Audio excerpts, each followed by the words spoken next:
Abigail Carter pressed her trembling hand flat against the paper and signed her name because her father told her it was the only way to save what was left of their family. 3 days later, she discovered the truth. Those weren't loan documents. They were a marriage certificate, legal, binding, witnessed by 2 men she'd never met. She was already someone's wife, and that someone was Nathaniel Brooks, the coldest, most powerful man in Harrow County, Virginia. If you're new here, subscribe and follow this story to the very end. Drop your city in the comments. I want to see how far this story travels. The ink was still drying when Abigail Carter first understood that her father had lied to her. She didn't know it yet, standing in the front room of the Carter farmhouse on a Tuesday morning in July. The kind of July that pressed down on a person like a hot iron on wet cloth. She didn't know it when she'd taken the pen from her father's shaking hand, or when she'd bent over the small writing desk by the window and let her signature curl across the bottom of the page in the careful, even letters that her mother had spent years teaching her. She didn't know it when her father exhaled, long and slow and heavy, like a man setting down a burden he'd carried too far. She only knew that she'd done the right thing. That was Tuesday. By Friday morning, she knew the truth. The letter arrived before breakfast. Abigail was in the kitchen when she heard the horse on the road, and she didn't think anything of it. Riders passed through Harrow County all the time, headed toward the mills or the market town 12 miles east. She was wrapping cornbread in cloth for her sister Emily, who had a habit of forgetting to eat until noon and then complaining about it until supper. She was half listening to Emily chatter about the Hendersons' barn dance that weekend, about whether the yellow dress was too faded to wear again, about whether Thomas Avery would finally ask her to dance properly instead of hovering at the edge of the floor like a man afraid of his own feet. "Abby, are you listening to me?" "I'm always listening to you." "You've got that look." "What look?" "The one where you're listening but you're also thinking about the accounts." Abigail wrapped the last piece of cornbread and smiled. "The accounts need thinking about. The accounts need burning," Emily said, dropping into a chair at the table. "Papa's been in his study since before dawn. Again." "I know. He didn't eat last night." "I know." Emily looked at her with the wide, searching eyes of a girl who was 17 and clever enough to sense a storm, but not quite old enough to know what to do when it came. "Abby, is everything going to be all right?" Abigail crossed the kitchen and set the wrapped cornbread in front of her sister. "Yes," she said. "Everything is going to be all right." She said it the way their mother used to say it, firm and warm and certain, the kind of voice that didn't leave room for doubt. She had learned that voice early after their mother passed, and she had used it so many times in the years since that sometimes she almost believed it herself. Then the knock came at the front door. She answered it because her father was in his study and Emily was still eating. The man on the porch was young, younger than she'd expected, with a leather satchel under one arm and a sealed letter in his hand. He had the careful, neutral face of someone paid to deliver news rather than feel it. "Miss Carter." "Yes." "Letter for you. From the office of Nathaniel Brooks." He held it out. "I was told to wait for a reply." She took the letter. The seal was unfamiliar, a simple stamp in dark wax, no crest, no decoration. Just a letter B pressed clean into the center. She broke it and unfolded the paper and read it standing there on the porch with the morning heat already building around her. "Miss Carter, or rather Mrs. Brooks, I write to inform you that your presence is expected at Brooks Estate by no later than the 20th of July. Your personal effects may be brought in a single trunk. Further arrangements regarding the terms of our arrangement will be discussed upon your arrival. N. Brooks." She read it twice. Then she read it a third time. "Miss," the messenger said. "Is there a reply?" "There is," Abigail said. Her voice came out very steady, which surprised her. "Tell Mr. Brooks I'll be there, and tell him I have several questions he will need to answer in person." The messenger nodded, turned, and rode away down the dirt road without looking back. Abigail stood on the porch for a long moment, holding the letter, listening to the cicadas sing in the trees, and the distant sound of Emily laughing at something inside. Then she walked to her father's study, opened the door without knocking, and set the letter flat on the desk in front of him. Samuel Carter looked up from his papers. He had aged 10 years in the last 6 months, she thought. His hair had gone gray at the temples, and the skin beneath his eyes was dark and soft like bruised fruit. He had been a straight-backed man, once proud in the way that men who had served as officers were proud, not arrogant, but certain. That certainty was gone now. He looked at the letter. His jaw tightened. "Papa," she said. "What did I sign?" He didn't answer immediately. He looked at the letter, then at his hands, then at the wall above her head, the way men looked when they were gathering words they didn't want to say. "Papa." Her voice was still steady. She was still using her mother's voice. "Tell me what I signed." "Abigail." "Was it a loan document?" Silence. "Were they promissory notes I signed where you pointed?" "I didn't read everything. You told me it was the papers to restructure the debt. You said Whitmore's man had agreed to a new arrangement. You said, I know what I said. Then tell me what I actually signed." Samuel Carter closed his eyes. "A marriage contract." The kitchen sound seemed very far away. Emily's voice, the clatter of a dish, the wind through the window screen. "A marriage contract," Abigail repeated. It was the only way. To what? She pulled a chair from against the wall and sat down, because if she didn't sit down, she was going to do something she'd regret. "To what, Papa? To save the farm, to pay Whitmore, to—" She stopped, pressed her hands flat on her knees, breathed. "Start from the beginning. All of it." He told her. It took nearly an hour, and it was worse than she had imagined, and she had imagined it was bad. The debts had been building for 3 years, since the bad harvest of 1817, when the rains came wrong and took half the tobacco crop, and Samuel had borrowed to cover the loss, and borrowed again the next spring, thinking the season would turn, and it hadn't. And then Silas Whitmore had bought out the original loans and presented new terms that Samuel Carter in his pride and his panic had agreed to, without understanding what he was agreeing to. "How much?" Abigail asked. Her father named the number. She was quiet for a moment. "The farm isn't worth that." "No." "So when Whitmore called it in?" "He wasn't going to take the farm," Samuel said. "He wanted to, but Nathaniel Brooks made him a counteroffer. Brooks paid off the debt, the full amount. In exchange for—" He stopped. "In exchange for me," Abigail said. Her father flinched. It wasn't framed that way. Brooks came to me himself. He said he had known our family for years, that he respected what your grandfather built here, that he didn't want to see Whitmore take the land. He said he needed a wife, that he needed someone steady and capable, not someone from the county families who'd come with their own complications. He said, "Did he know I didn't know what I was signing?" The silence was its own answer. "Papa?" She felt something harden in her chest, something that wasn't quite anger and wasn't quite grief, but was closer to both of them than she had ever been before. "Did Nathaniel Brooks know that you told me those were loan documents?" He agreed that it might be easier if you came to understand gradually. "Easier," she said. "For whom?" "Abigail." "For whom?" She stood up. She wasn't using her mother's voice anymore. "Because it wasn't easier for me. I signed a marriage contract thinking I was signing something that would buy us another year.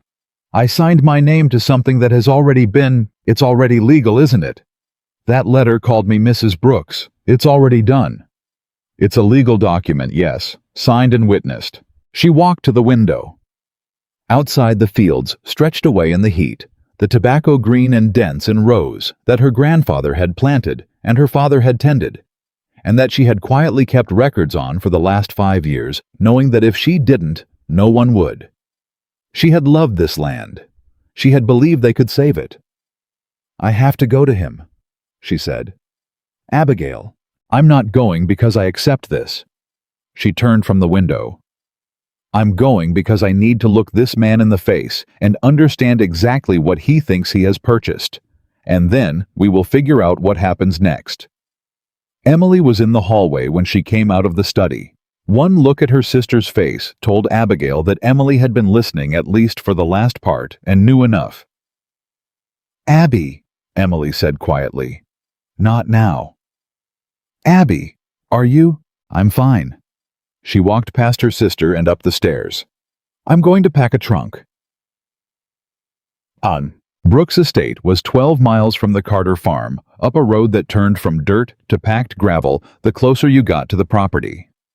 Abigail had seen it from a distance, before a large white house set back from the road behind a line of oaks with outbuildings and barns, and what she knew from county records to be some of the best managed tobacco acreage in the region. She had never had reason to come closer. She came closer now, sitting upright in the wagon her father drove in silence, her trunk behind her, and her hands folded in her lap. She was wearing her best dress, not because she wanted to impress anyone, but because she refused to arrive looking like she'd been defeated. Her back was straight. Her face was composed. She had done all her crying the night before alone in her room, and she had decided somewhere between midnight and dawn that crying was something she had already finished. She was done with it. Now she needed to think. The estate gate was open. They drove through. A young man came out to take the horse, and Abigail stepped down from the wagon without waiting for help. She straightened her skirts, picked up the small bag she'd kept with her, and looked at the house. "You don't have to go in," her father said from the wagon seat. She looked at him. "Yes," she said quietly. "I do." She walked to the door and knocked. A housekeeper answered, a tall, broad-shouldered woman in a gray dress with sharp eyes and a neutral expression that gave nothing away. "Miss Carter." "Mrs. Brooks, apparently," Abigail said. "I'd like to see my husband." Something flickered in the woman's expression, not quite surprise, but close. She stepped back and let Abigail in. Tiens, he was in the library. She had expected something she wasn't sure what. She had built a version of Nathaniel Brooks in her mind during the drive over, assembled from scraps of county gossip, and the cold formality of that letter and the fact of what he had done. She'd expected older, maybe. Harder. The kind of man whose wealth had settled into his face as certainty. What she found was a man of perhaps 32, standing behind a large desk covered in papers, who looked up when she entered the room with eyes that were dark and serious and entirely unreadable. He was not what she'd expected. She pushed that thought away immediately. "Mr. Brooks," she said. "Mrs. Brooks," he said. "I'd prefer you not call me that. It's your name. It's a name I was given without my knowledge or consent." She crossed the room and stopped on the other side of his desk because the desk was there and because having something solid between them felt necessary. "I signed those papers believing they were loan restructuring documents. My father told me they were. You knew he told me that." "I was aware of the circumstances, yes." "And you allowed it." He didn't look away. He didn't shift or fidget or look to the side the way people did when they were ashamed and trying not to show it. He looked at her steadily, and that steadiness was either the most infuriating thing she'd encountered or the most unexpected, and she hadn't decided which. "I did," he said. "Why?" "Because your father believed you would refuse." "He was right. I would have refused." "Yes." She stared at him. "You're not going to apologize. Would an apology change anything?" "It would tell me whether you understand what you did." He was quiet for a moment. "What I did," he said slowly, "was pay off a debt of $11,000 to a man who would have taken your family's land inside of 60 days and left your father, your sister, and you without a roof or an acre to your names. What I did was legal. What your father did was deceptive. I'm aware those aren't the same thing, and I'm aware that doesn't make my role blameless." "No," she said, "it doesn't." "I'm also aware," he continued, "that I owe you something for it. What you owe me," Abigail said, "is the truth. All of it. Every term of this arrangement. Every condition, every expectation. Because I am here, Mr. Brooks. I'm here because my family needs this to hold together, and because whatever my father did, Emily didn't deserve to lose everything. But I am not here as a woman who has accepted something she never agreed to. I am here as a woman who intends to understand exactly what situation she is in and then decide what to do about it. He looked at her for a long moment. Then he said, "Sit down, Mrs. Brooks. I told you not to.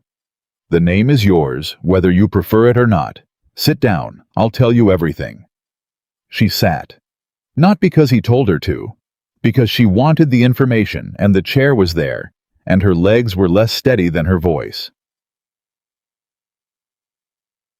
He told her plainly, without softening it. He had purchased the Carter debt from Silas Whitmore 8 weeks ago. Whitmore had been willing to sell because Brooks had offered him a premium, and because Whitmore, for all his greed, preferred coin in hand to a protracted fight over land titles. The marriage arrangement had been proposed by Samuel Carter himself, which stopped Abigail cold when she heard it. "My father proposed this. He came to me, yes. He knew that I had reason to want to settle into the county more permanently. I have no family here. I've been at this estate for 6 years without roots." He said it plainly, without self-pity. "Your father came to me and proposed an arrangement that would benefit both families. I agreed that it had merit, but not enough merit to tell me about it. Your father was certain you would reject it out of hand. He was right, and then Whitmore would have moved on the land." He looked at her. "Would you have let that happen? That's not a fair question." "No, it isn't." He laced his fingers together on the desk. "I'm not telling you it was fair. I'm telling you what happened and why. What happens next is a different question." "What are the terms?" she asked. "You live here as my wife. The Carter land remains in your father's name, the debt cleared. Your sister's future is secure. In exchange, you manage this household, which needs it. My previous housekeeper left in April, and I have not replaced her. And you are legally my wife." "In name only," she said. He held her gaze. "That is a discussion we can have in time. We can have it now." "No," he said, and his voice was very even. "We can't, because I don't know you and you don't know me, and I have no interest in making promises in either direction before we've had time to form an honest understanding of each other. What I can tell you is that I will not demand anything from you. I will not treat you as property. I will not embarrass you. And I will be honest with you from this day forward, which is more than this arrangement started with." Abigail looked at him for a long moment. "That's a very reasonable speech," she said. "I meant it as one. The problem," she said, "is that I have no way of knowing yet whether you mean what you say, or whether you're simply very good at sounding like you do." "No," he said. "You don't. That'll take time." "Then we'll need time." She stood. "I'd like to see the household accounts, all of them. If I'm managing this house, I need to understand what I'm managing." He blinked. She wasn't sure she'd expected to get a blink out of him, and she wasn't sure why it satisfied her, but it did. "I'll have them brought to you this afternoon," he said. "Thank you." She moved to the door, then stopped. "Mr. Brooks." "Yes, I want to be clear about something." She kept her hand on the doorframe and turned just enough to look back at him. "I am not angry at you for being a man who sees opportunity and acts on it. That's what men in this county do. I am angry because you looked the other way while my father deceived me, and I believe you knew it was wrong and did it anyway. That is not something I'll forget quickly." He didn't argue. "I understand. Good." She turned back to the hallway. "I'll eat supper in my room tonight. Tomorrow I'll need someone to show me the grounds." The housekeeper's name was Mrs. Dunbar, and she had worked at Brooks Estate for 11 years, and within about 4 minutes of meeting her, Abigail understood that this woman had been running the household on sheer force of will since the last housekeeper left, and had been doing a fine job of it, and was deeply unimpressed by the idea that someone new was coming in to change things. "The linens are done on Wednesdays," Mrs. Dunbar said, walking Abigail through the upstairs hall. "The kitchen accounts I handle myself. I'll need to see them." "The kitchen accounts? All the accounts, Mrs. Dunbar. A pause. I see. I'm not looking to find fault, Abigail said. I want to understand the operation. I've managed accounts before. For a farm. Yes, and for a farm that was trying to survive on 2 bad harvests and a shrinking market. I imagine I can learn the rest. Mrs. Dunbar looked at her for a moment. Really looked at her the way older women sometimes looked at younger women when they were trying to decide whether to take them seriously. Then she gave a small, precise nod. The bedroom at the end of the hall is yours. The windows face east. I'll have the accounts brought up after supper. Thank you. One more thing, ma'am. Mrs. Dunbar stopped walking. Mr. Brooks is a private man. He doesn't ask for much, and he doesn't explain himself much. People in the county talk about him, and half of what they say is wrong, and the other half is exaggeration. What do they say? Abigail asked. That he's cold, that he bought his position here, that he keeps his own counsel and doesn't bend for anyone. Mrs. Dunbar's expression was careful and neutral. I've worked for him 11 years. He is not a warm man, but he is a fair one, and in my experience that counts for more. Abigail thought about the man sitting behind the desk who had looked at her without flinching and said I did when she asked if he'd allowed her deception. I'll keep that in mind, she said. The accounts were worse than she'd expected, and she had not expected them to be good. She sat at the small desk in her room that night with 3 ledgers spread open, and her lamp burning late, going through figures that told a story. She recognized a well-resourced operation that had grown faster than its management systems, with expenses she could identify, and some she couldn't, with gaps between columns that suggested either errors or decisions made without being written down. She worked until after midnight. When she finally set down her pen, her back ached and her eyes hurt, and she had filled 2 pages with notes. She also had a headache that had nothing to do with the accounts, and everything to do with the fact that this was her wedding night, and she was sitting alone in a room in a stranger's house with a lamp and a set of ledgers. And somewhere down the hall was the man who was legally her husband, who she had met 4 hours ago, who she did not trust and could not yet read, and had no idea what to make of. She blew out the lamp. She lay in the dark and listened to the sounds of the estate. The creak of the house, settling the far-off sound of horses in the stable, the thick summer silence of Virginia in July. She thought about Emily at home in the farmhouse, probably lying awake too. She thought about her father in his study. She thought about Silas Whitmore, who had sold the debt but hadn't gone anywhere. Men like Whitmore didn't sell something and walk away. He'd sold the leverage, but that didn't mean he'd stopped wanting the land. She thought about Nathaniel Brooks's face when she'd said, I am not here as a woman who has accepted something she never agreed to. The way he'd watched her without expression. The way he'd said, sit down, and she had not because he had power over her, but because she wanted the information. She thought about the accounts. The gap in the 3rd quarter figures. The vendor payments with no corresponding receipts. Someone had been skimming. It wasn't a large amount. It was the kind of amount someone thought wouldn't be noticed. But she had noticed, and she was going to have to figure out who had done it and what to do about that before she said anything to Brooks, because the last thing she needed was to accuse someone in this household on her first night here and be wrong. She needed to be sure.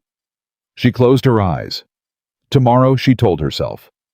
Tomorrow, she would start to understand this place. She didn't sleep well, but she slept, and when she woke to the early light coming gray through the east-facing windows, she sat up and put her feet on the floor and made herself a promise she intended to keep. She was here. She had not chosen to be here. But she was not going to spend one day in this house feeling sorry for herself for something she couldn't change. She had work to do. She reached for the ledgers. The ledgers told the truth the way ledgers always did, quietly, without emotion, in columns of numbers that didn't care who was hurt by them. Abigail had been up since before dawn. She'd lit the lamp while the sky was still gray and gone back through the 3rd quarter figures, checking her work from the night before, making sure she hadn't made a mistake. She hadn't. The gap was there. Small enough to miss if you weren't looking. Large enough to matter if you were. She closed the 3rd ledger and opened the first one again, The household expenses going back 4 years. She wanted to know when it started. She found it 18 months ago. March of 1818. Small amounts at first, then larger, then small again. Like whoever was doing it had tested the water and then gotten cautious. Payments to a feed supplier that matched no delivery records she could find. A farrier's bill paid twice in the same month. Nothing dramatic, nothing that screamed theft, just a slow, careful bleeding that someone had assumed nobody was watching for. She set the pen down and sat back in the chair and thought. She had been in this house for less than 12 hours.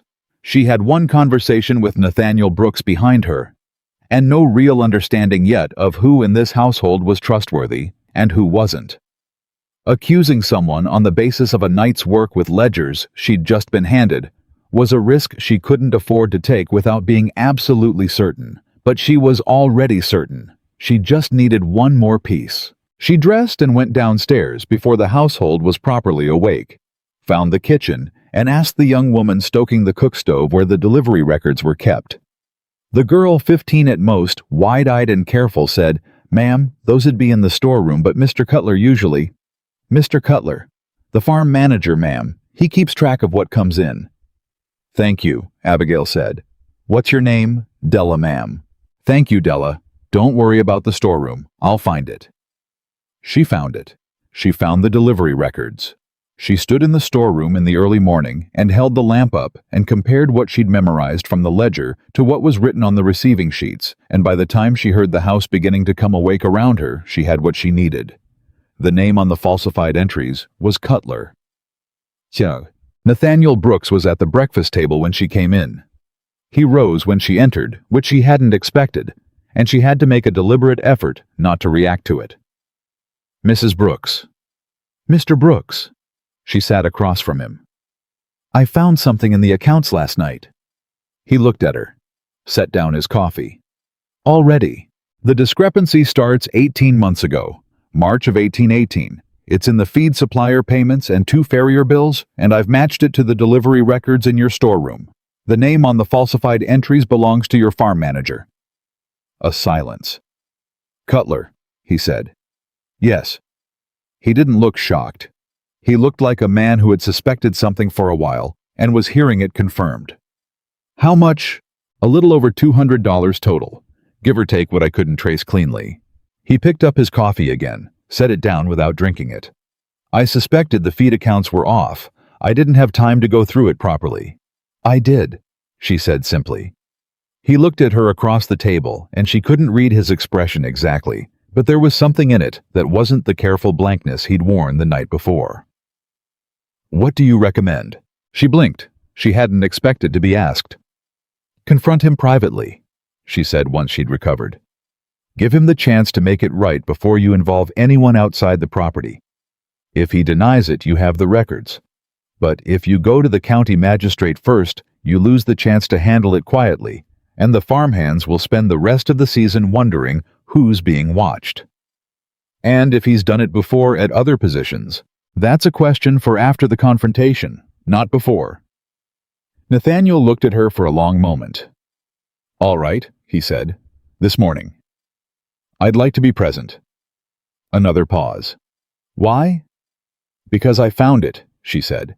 "And because I want him to understand that the person who found it is going to be reviewing those accounts going forward. That matters for deterrence." He studied her. "You've done this before. Not exactly this, but something like it." She picked up her fork. "My father's farm manager before last was helping himself to the equipment fund.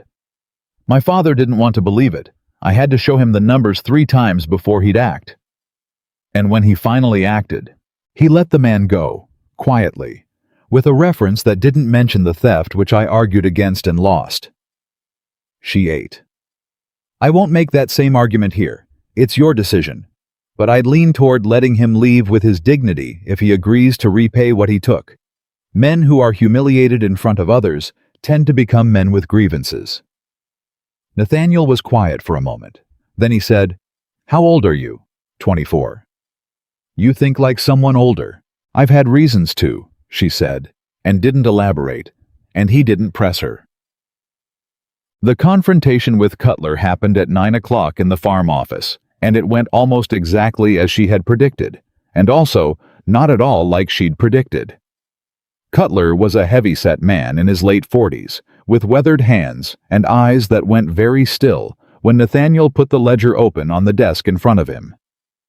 "Mr. Cutler," Nathaniel said, "I'd like you to explain the feed supplier payments from March of last year through this past February." Cutler looked at the ledger. He looked at Abigail. He looked back at the ledger. "Who is she?" he said.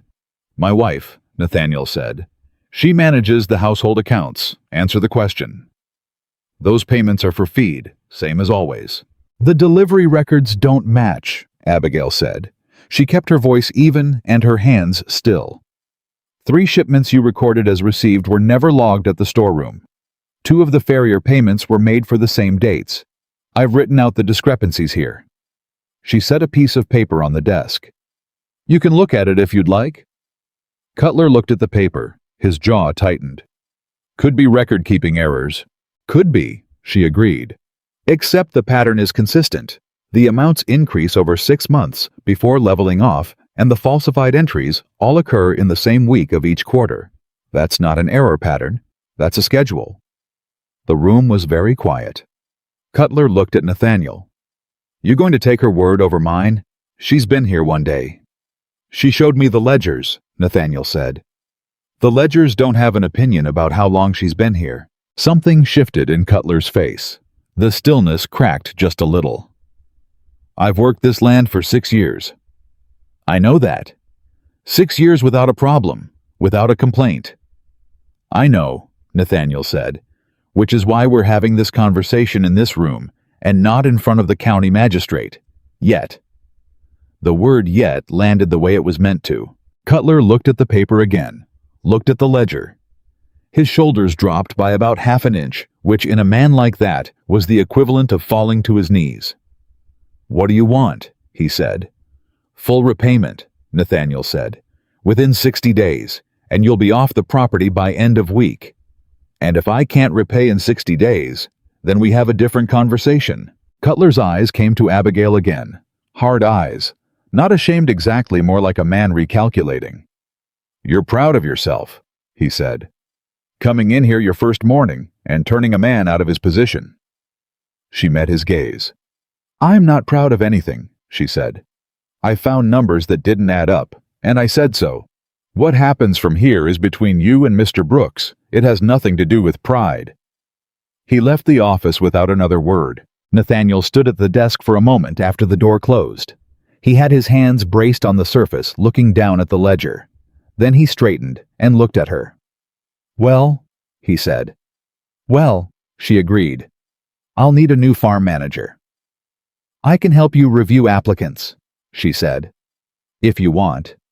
He looked at her again with that unreadable expression. "Yes," he said slowly. "I think I do, Hadda." Word moved through the estate the way word always moved through small, close communities, faster than anyone admitted, and more accurately than anyone liked. By mid-morning, everyone from the stable hand to the cook's assistant knew that the new mistress had found the farm manager stealing and gotten him turned out before she'd been there a full day. Abigail knew this because Della told her breathlessly while bringing fresh water up to the bedroom. "They're saying you went through every ledger in the house last night," Della said. "All of them." "Not all of them. 3. They're saying you found it by looking at the numbers wrong side up." Abigail looked at the girl. "That's not how accounting works." "I know, ma'am, but that's what they're saying." Della set the water down and looked at her with an expression that was somewhere between awestruck and nervous. "Mrs. Dunbar says you're going to change everything." "I'm going to make sure the household runs properly," Abigail said. "That's different from changing everything." "Yes, ma'am." A pause. "Are you going to look at the kitchen accounts?" "Eventually." Della nodded very carefully. "The kitchen accounts are fine," she said. "I just want you to know that before you look at them." Despite everything, Abigail almost smiled. "I'll keep that in mind." She wrote to Emily that afternoon. A long letter longer than she intended that started practical and turned honest about halfway through the way letters to Emily always did. The house is larger than I expected, she wrote. The accounts need work. I have already had to address a situation that I will explain when I see you. Don't let Papa brood himself into silence. Make him eat. Make him go outside. He needs the air and he won't do it unless someone makes him. She paused, looked at what she'd written. Added, I am all right. I don't know yet what this is or what it will become. But I am all right, and I am not giving up, and I need you to know that. Come and see me when you can. Bring the yellow dress. The fading doesn't matter. She sealed the letter and gave it to the household boy to take to the post. And then she went back to the accounts because there was always more to understand. The first week was a kind of cautious negotiation, though neither of them used that word. Nathaniel Brooks was a man of habit. He rose early, worked in his study, or rode the property most of the morning, ate a brief midday meal, and returned to whatever occupied his afternoon's correspondence mostly, and meetings with men from the county who came to the estate on various kinds of business. He was, as Mrs. Dunbar had said, a private man. He didn't offer information, and he didn't invite conversation, but he also didn't avoid her. He answered when she asked questions. He gave her access to whatever she needed without argument. On the third day, she asked him about the Eastfield yield records, and he brought the books himself rather than having someone else bring them, and they spent 40 minutes at the dining room table going through 3 seasons of harvest figures, and it was the longest sustained conversation they'd had. The South Field underperformed last year, she said, tracing a column with her finger. But not because of the weather. The rainfall data here matches the North Field, and the North Field was fine. Was there a management change? Cutler changed the rotation schedule, Nathaniel said from across the table. I wasn't consulted. Did you know about it at the time? I found out in August. Too late to correct it. She made a note. If you rotate it back this fall and amend the soil over winter, you should recover most of the yield by next season. I'd want to talk to whoever you hire as farm manager about the schedule before they start. He was quiet for a moment. You know tobacco farming? I know the Carter farm, she said, which is smaller and less sophisticated than this operation. But the basic principles aren't different. Where did you learn the rotation principles? My grandfather taught me. He believed women ought to understand how the land worked, not just the kitchen. She said it without looking up from the book. My father thought it was eccentric. He let grandfather do it anyway. Your grandfather sounds like a practical man. He was. She made another note. He died when I was 15. By the time I was 17, I was keeping the farm's accounts because my father's were a mess. By the time I was 20, I was doing most of the planning too, though nobody called it that. Did your father know? My father knew I was helping. He preferred not to examine too closely what helping meant. She turned a page. It's a common arrangement. Men often prefer not to see clearly when a woman is doing work they think they ought to be doing themselves. It's easier for everyone that way. Nathaniel said nothing. When she finally looked up, he was watching her with the same dark, steady attention he'd given her in the library that first afternoon. What? She said. Nothing, he said. You're right. It's a common arrangement. She looked back at the book. The East pasture numbers look good. Whatever he did wrong in the South, he left the East alone. I managed the East personally. That explains it, she said. It wasn't a compliment exactly. It was a statement of fact. But she heard in the small silence that followed that he had taken it as one. King. On the 5th day, Silas Whitmore came to the estate. She was in the garden when she heard the horse on the drive, and she stood and turned and watched the man ride up. She knew who he was before anyone told her. She had a clear picture of Silas Whitmore from her father's descriptions, and the reality matched it closely enough. A compact man in his 50s, well-dressed, in the way that county money dressed, with the particular ease of a man who was accustomed to arriving places and being received. He didn't look at her as he dismounted. She looked at him. Mrs. Dunbar appeared at the front door. Mr. Whitmore, Mr. Brooks isn't expecting you. I don't generally require an appointment. Whitmore said pleasantly and walked inside. Abigail set down her garden tools and followed. She arrived at the library door 2 steps behind Whitmore, which meant she heard his opening line and Nathaniel's response. "Brooks, I heard you finally took a wife. Carter's girl of all choices. Mr. Whitmore." Nathaniel's voice was its usual even temperature. "I don't recall asking for company today. I'm in the neighborhood on business. Thought I'd pay my respects." Whitmore turned and saw Abigail in the doorway. Something moved across his face, not quite surprise, but a reassessment. Well, the woman herself. She walked into the room and stood beside the desk, not behind it. Not beside Nathaniel either. Beside the desk, which was where she stood when this was her space to be in. "Mr. Whitmore?" "Mrs. Brooks, I'm told. Quite a turn of events for the Carter family." His tone was pleasant. His eyes were not. "Your father holding up all right?" "My father is well, thank you." "Glad to hear it. Glad everything worked out for all parties." He glanced around the room with the proprietary look of a man who was measuring something. "Beautiful property, this. Always thought Brooks' estate was one of the finer pieces in the county." "It is," Nathaniel said. "What can I do for you, Whitmore?" "Just a conversation. About the property boundaries on the west side." He settled into a chair without being invited to. "There's some question about where the Brooks line ends and the old Harrow land begins. I've recently acquired an interest in the Harrow parcel." Abigail felt something tighten in her chest. She had not known about the Harrow parcel, but she knew what a boundary dispute meant, and she knew who raised boundary disputes and why, and she looked at Nathaniel and saw in his jaw a tension that told her this was not news to him. "The survey was done in 1814, Nathaniel said. "I have the documents." "Surveys can be re-examined," Whitmore said comfortably, "especially when new parties have an interest in the neighboring land. I'm not suggesting anything adversarial, Brooks. I'm suggesting a conversation." He smiled, and the smile didn't reach his eyes. "Between neighbors." "When did you acquire the Harrow parcel?" Abigail asked. Whitmore looked at her. His expression said clearly that he had not expected to be questioned by her. "Recently," he said. "How recently? I don't see how that's—" "The survey was completed and recorded in 1814, she said. "If you acquired the Harrow parcel after that date, the survey is binding. If there's a dispute about the line, it would have to be raised through the county court with documentation. Neighbors having conversations about it doesn't change what's recorded." She looked at him.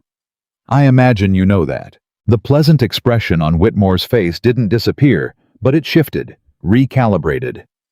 He looked at Nathaniel. "She always like this?" "Yes," Nathaniel said. "Interesting choice of wife." "I thought so." Whitmore stood. He was still smiling, but there was something behind the smile now, not anger exactly. Attention. The focused attention of a man who had expected something simple and found something else. "I'll be in touch about the survey, Brooks, through official channels since your wife prefers it." "I do prefer it," Abigail said. "Good day, Mr. Whitmore." He left.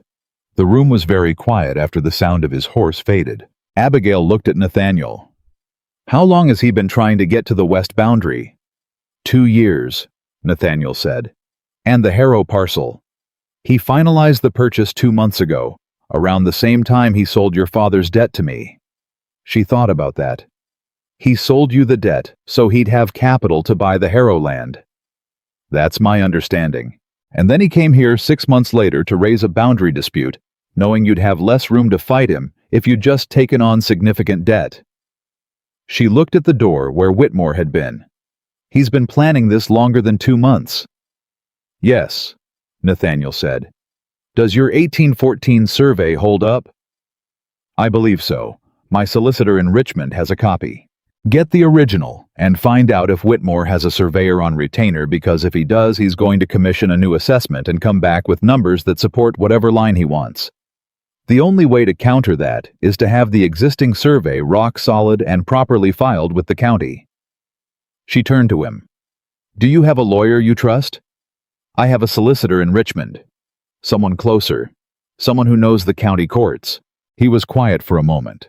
There's a man in Millhaven, James Archer. He's handled a few things for me. Write to him today, she said, before Whitmore gets there first. Nathaniel looked at her for a long moment. The same steady look he'd been giving her all week. She still couldn't fully read it. But it was different than the first night when it had been guarded and closed and entirely behind glass. This was something else. Yes, he said. I'll write today. The letter from Emily arrived on a Thursday, 9 days after Abigail had come to Brooks' estate. It was 3 pages, which was long even for Emily, and it started cheerful and turned worried somewhere in the second page, and arrived at something that wasn't quite panic, but was close to it in the third. Papa has had a visitor, Emily wrote, a man named Renner. I haven't met him, but I heard him in the study. He came twice this week. Papa won't tell me what it's about, and when I ask, he changes the subject. Abby. I don't know what's happening, but something is wrong. He looks the way he looked before all of it. Before you left. I don't know what to do. Abigail read the letter twice, and then she folded it and put it in her pocket, and did not take it out again until she'd finished her morning work, because there was nothing she could do with it in the next 3 hours that she couldn't do at noon. At noon she went to find Nathaniel. He was in the study. He looked up when she came in. Who is Renner? She asked. He stilled, just slightly. The kind of stillness that meant he knew the name and had a reaction to it that he was deciding whether to show. Where did you hear that name? Emily's letter. He's visited my father twice this week. She sat down in the chair across the desk from him, the same chair from that first afternoon. Who is he? Nathaniel set down his pen. Charles Renner is a land agent. He works for Whitmore. The air went out of the room. She kept her voice even. Whitmore sold my father's debt to you. Yes. You paid it. It's cleared. Yes. So, why is Whitmore's land agent visiting my father? I don't know, Nathaniel said, and his voice was careful and level and told her almost nothing. But I'd like to find out. The Carter land is in my father's name, she said. You paid the debt, but you don't own the land. I don't own the land. My father owns it outright now that the debt is cleared. Whitmore has no claim on it. Unless, Nathaniel said slowly, there's another debt, one I wasn't told about. Silence. She looked at him. What do you mean? When your father came to me with the arrangement, I paid off what Whitmore showed me, the full documented debt. But Samuel Carter was borrowing from multiple sources over 3 years. He met her eyes. I paid what was in front of me. I can't guarantee I paid everything. She sat with that for a moment. You think there's another debt, she said. One Whitmore still holds. I think it's possible. And if he does, then the land is still at risk. He paused. Abigail. It was the first time he'd used her given name. She noticed it, but didn't show that she noticed it. I need to go home, she said. I need to talk to my father. I'll come with you. She looked at him. You don't have to. I'm aware I don't have to. His voice was quiet. I'm saying I will. She thought about her father in his study with his pride and his panic and his habit of making things worse by trying to fix them alone. She thought about Emily writing 3 pages trying not to sound frightened. All right, she said, tomorrow morning. They rode out to the Carter farm the next morning, just the 2 of them, and it was the first time she had been near him for any extended period in a setting that wasn't the house. Wasn't a desk. Wasn't a formal room with walls around it. He didn't talk much on the road. She didn't either. But the silence wasn't uncomfortable, which surprised her. She had expected it to feel like a performance 2 people pretending at a familiarity they didn't have. Instead, it felt like what it was, 2 people with a shared problem riding toward it together. The Carter farmhouse looked smaller than she remembered. 10 days ago, it had looked like home. Now it looked like a place she used to live, which was strange and a little sad, and she filed it away without examining it too closely. Her father was in the front room when they arrived. He saw Nathaniel, and his face went through 3 separate expressions in about 2 seconds: shame, pride, and something that might have been relief. He landed on careful. "Nathaniel, Abigail." He looked between them. "What brings you both out?" "Sit down, Papa," Abigail said. He sat. "I'm going to ask you a question," she said, "and I need you to answer it honestly. Not the way you answered honestly before, where you told me part of the truth and left out the part that hurt. Fully honest. Do you understand?" Samuel Carter looked at his hands. "Yes." "Is there another debt one that Nathaniel didn't know about when he paid off Whitmore?" The silence lasted 4 full seconds. "Papa." "There's a note," he said. "A private note. Not through Whitmore's bank. Through Renner himself. He operated independently on the side." He didn't look up. "I borrowed from him directly 18 months ago. I thought I could cover it before I thought things would turn around." He stopped. "It's $3,000. $3,000, Abigail repeated. "And Renner's come to collect it," Nathaniel said. His voice was very controlled. "Because he knows the main debt is cleared, and the land looks unencumbered, and he knows there's nobody left who can just pay him off and make him go away." Samuel Carter said nothing. Nathaniel stood and walked to the window and stood there with his back to the room. Abigail looked at her father's bent head and felt the familiar mix of love and fury and grief that this man always made her feel, had been making her feel for years, and breathed through it. "How long does Renner give you?" she asked. 30 days, Samuel said. "He came with a paper, a legal paper. He says if it's not settled in 30 days, he takes it to the county judge." "Who is the county judge?" Her father looked up. His eyes were exhausted. "Gerald Marsh." Nathaniel turned from the window. His expression had gone to stone. "Marsh," he said. "Do you know him?" Abigail asked. "Gerald Marsh was the magistrate who approved the original Harrow parcel transfer," Nathaniel said. "The one Whitmore bought." He looked at Abigail directly, and for the first time since she'd known him, which was only 10 days, but felt like longer, his composure had something beneath it that she could see clearly. "Marsh and Whitmore have been doing business together for a decade, quietly." "So if Renner takes this to Marsh," she said, "the judgment will go against your father," Nathaniel said. "Whitmore gets the Carter land, and the county judge gives it his blessing." She stood up. "No," she said. Both men looked at her. "No," she said again. "We have 30 days, and we have the original survey, and we have whatever Whitmore did with the Harrow parcel transfer, and if Marsh approved that transfer, there's a paper trail. There's always a paper trail." She looked at Nathaniel. "Write to your solicitor in Richmond, today, not about the boundary, about Marsh. I want to know everything he's done in the last 5 years that touched land in this county." Nathaniel held her gaze. "That's a large request. I know what it is." She looked at her father. "Papa, give me everything Renner gave you, every paper, every note, everything you signed." Samuel Carter looked at her the way he always had when she was doing what he couldn't, with a kind of helpless gratitude that she had never decided whether to find touching or infuriating. He got up and went to the study. Nathaniel was beside her in 2 steps, his voice low. "Abigail, this isn't simple. If Whitmore is operating through Marsh, there are layers here." "I know," she said. "We could be looking at something that goes well beyond one land grab."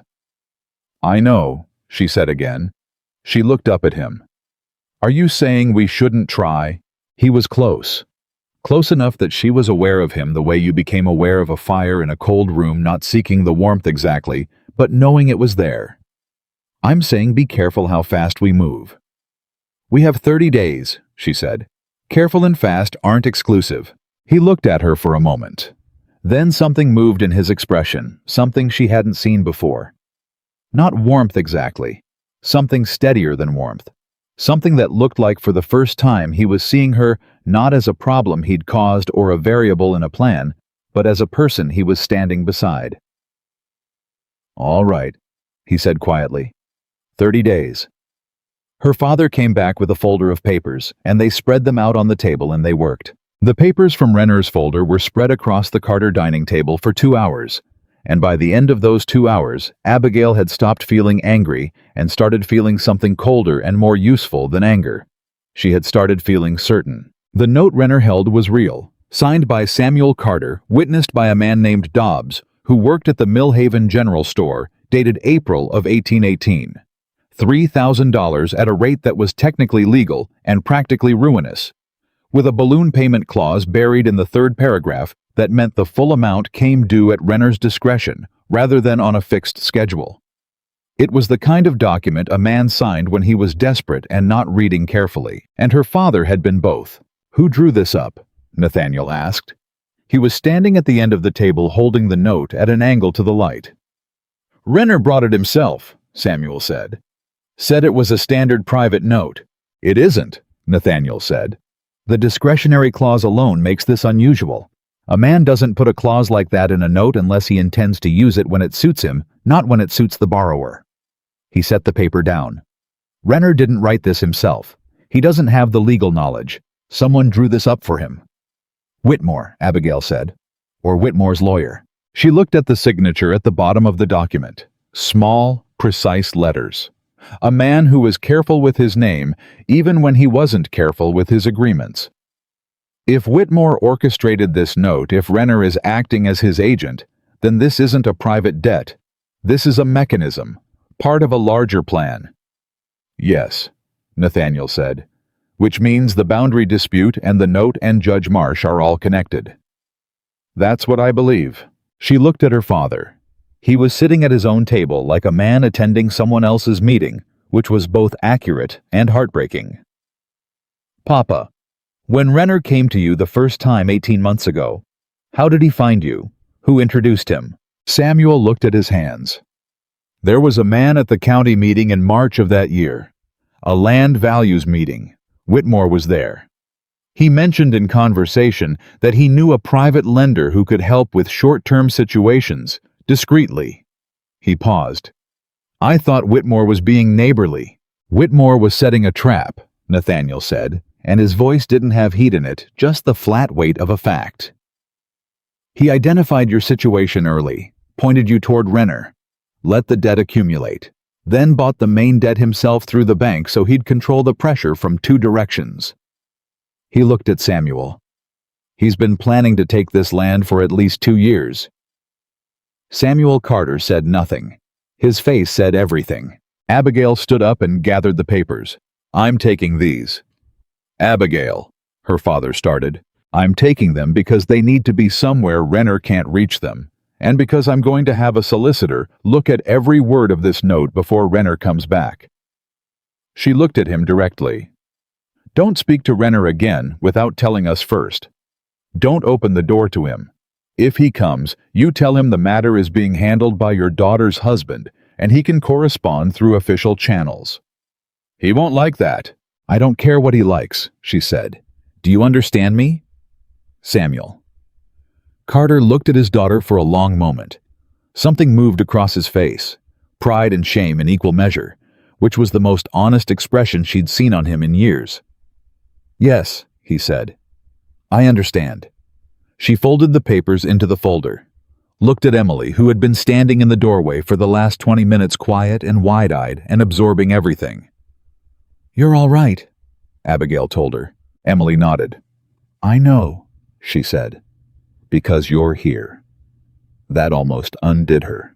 She kept her face even and picked up the folder and walked to the door, and Nathaniel fell into step behind her without being asked. They didn't speak much on the ride back. The afternoon heat had settled deep into the road, and the horses moved at an easy pace, and Abigail sat with the folder in her lap and thought about Silas Whitmore and the shape of what he'd built, patient layered, designed to look like ordinary business until it was too late to unravel. "He's good at this," she said, not really to Nathaniel, more to the road ahead. "He's been doing it a long time," Nathaniel said. "How many other families?" A pause. "I don't know for certain, but I have suspicions about 2 others in the county. Men who lost land in the last 5 years under circumstances that didn't fully make sense at the time. And nobody connected them. Nobody was looking for a connection. She thought about that. We need the solicitor in Richmond, but we also need someone who knows the county records. Someone who can pull land transfers going back 10 years and look for patterns. She glanced at him. The lawyer you mentioned, Archer in Mill Haven. Archer is competent, Nathaniel said carefully. But Mill Haven is Whitmore's territory. He has relationships there. You think Archer is connected to Whitmore? I think I don't know for certain that he isn't. She looked at the road. Then we need someone from outside the county. Richmond, Nathaniel said. My solicitor. His name is Daniel Ford. He's handled property law for 20 years, and he doesn't owe Whitmore anything because he's never had reason to deal with him. Write to him tonight, she said. Tell him everything. Send the note with a rider tomorrow morning so it arrives before the week is out. All right. And Nathaniel. She said his name the way he'd said hers that afternoon at the Carter house. Not a formality, just a name. The 1814 survey. Where is the original? In my study. Locked. Keep it that way. He looked at her sideways. The afternoon light was long and gold, and it caught the edge of his profile, and she looked at him for just a moment longer than she needed to before looking back at the road. You're worried, he said. I'm thinking, she said. Those aren't exclusive either. She heard something in his voice that might have been the beginning of dry humor, and it was so unexpected that she felt something shift slightly in her chest, like a weight she'd been carrying had moved an inch. Not gone, just redistributed. No, she said. They're not. The letter to Daniel Ford went out the next morning with Renner's note enclosed and a full accounting of what they knew about the Whitmore scheme written in Nathaniel's hand and reviewed by Abigail, who made him add 3 specifics he'd left out and remove 1 sentence that sounded defensive rather than factual. He read her revision without comment and rewrote the paragraph. That was the moment she started to believe cautiously, and without announcing it, that this arrangement might not destroy her. She didn't say this to anyone. She kept it in a quiet corner of herself and went back to the accounts. The reply from Richmond came 7 days later, and it was not what she'd expected. She was in the household office when Nathaniel came in with the letter. He closed the door behind him, which he'd never done before, and she looked up from the ledger and read his face before he said a word. What is it? He set the letter on the desk in front of her. Read it. She read it. Daniel Ford had done more than review the note. He'd pulled the county records on Renner going back 8 years, and what he'd found was this: Charles Renner was not a private lender. He had no independent capital to speak of. Every note he'd ever issued had been funded by a single source, a holding company registered in Philadelphia under a name that meant nothing until Ford's clerk traced the principals. Silas Whitmore was listed as a partial interest holder, but the primary holder was a man named Elias Cord, who was a senior partner in a Philadelphia land investment firm, one that had been systematically acquiring rural Virginia acreage for the better part of a decade, using local agents like Whitmore and instruments like Renner to create pressure on landowners, and then step in at the point of maximum vulnerability to take the property at a fraction of its value. It's not just Whitmore, Abigail said. No. This goes to Philadelphia. Yes. How many properties? Ford counted 11 in this county alone, 7 in the county east of us. He sat down across from her. This isn't a local scheme. It's a coordinated land acquisition campaign. Whitmore is an instrument, not the architect. She looked at the letter again. Ford had written at the bottom. The pattern is clear enough that it may warrant attention beyond the county court. I would recommend consultation with the circuit court in Richmond before any local action is taken, as local judicial involvement appears compromised. Judge Marsh, she said. Ford knows about him. He says local judicial involvement appears compromised. He's being careful, but that's what he means. She set the letter down. If we take this to Marsh, Whitmore knows within a day. And if Whitmore knows, Cord knows, and whatever documentation exists disappears before we can get a circuit court involved. Nathaniel was quiet for a long moment. We need to move on multiple fronts at once, he said. Richmond for the legal filing, the county records for documentation, and we need to secure your father's land before Renner's 30 days are up. How many days do we have left? He met her eyes. 19. 19 days. She slept 4 hours a night for the next week, not because she couldn't sleep longer, but because there wasn't time. She was in the office before dawn, and at the table after supper, building the case, the way she'd learned to build anything methodically from the bottom up, making sure every fact was supported before she moved to the next one. Nathaniel rode to Richmond on the 4th day to meet with Ford in person and begin the circuit court filing. He was gone 2 nights. She managed the estate while he was away, and barely noticed that she was doing it until Mrs. Dunbar commented on the second morning that the household had run just fine. It usually does when someone's paying attention, Abigail said, and went back to the accounts. When Nathaniel returned, he came directly to the office and spread the Richmond papers on the desk beside what she'd been working on, and they sat across from each other in the lamplight and went through everything. Ford filed a protective motion, Nathaniel said. It creates a 30-day freeze on any land transfers in the county pending circuit court review. Renner can't execute on the note until the court clears it. Does Whitmore know? He will by tomorrow. Ford's clerk couldn't file without it going on public record. Then we have tomorrow, she said, before he moves. What do you think he'll do? She'd been thinking about it for 2 days. He'll try to accelerate something.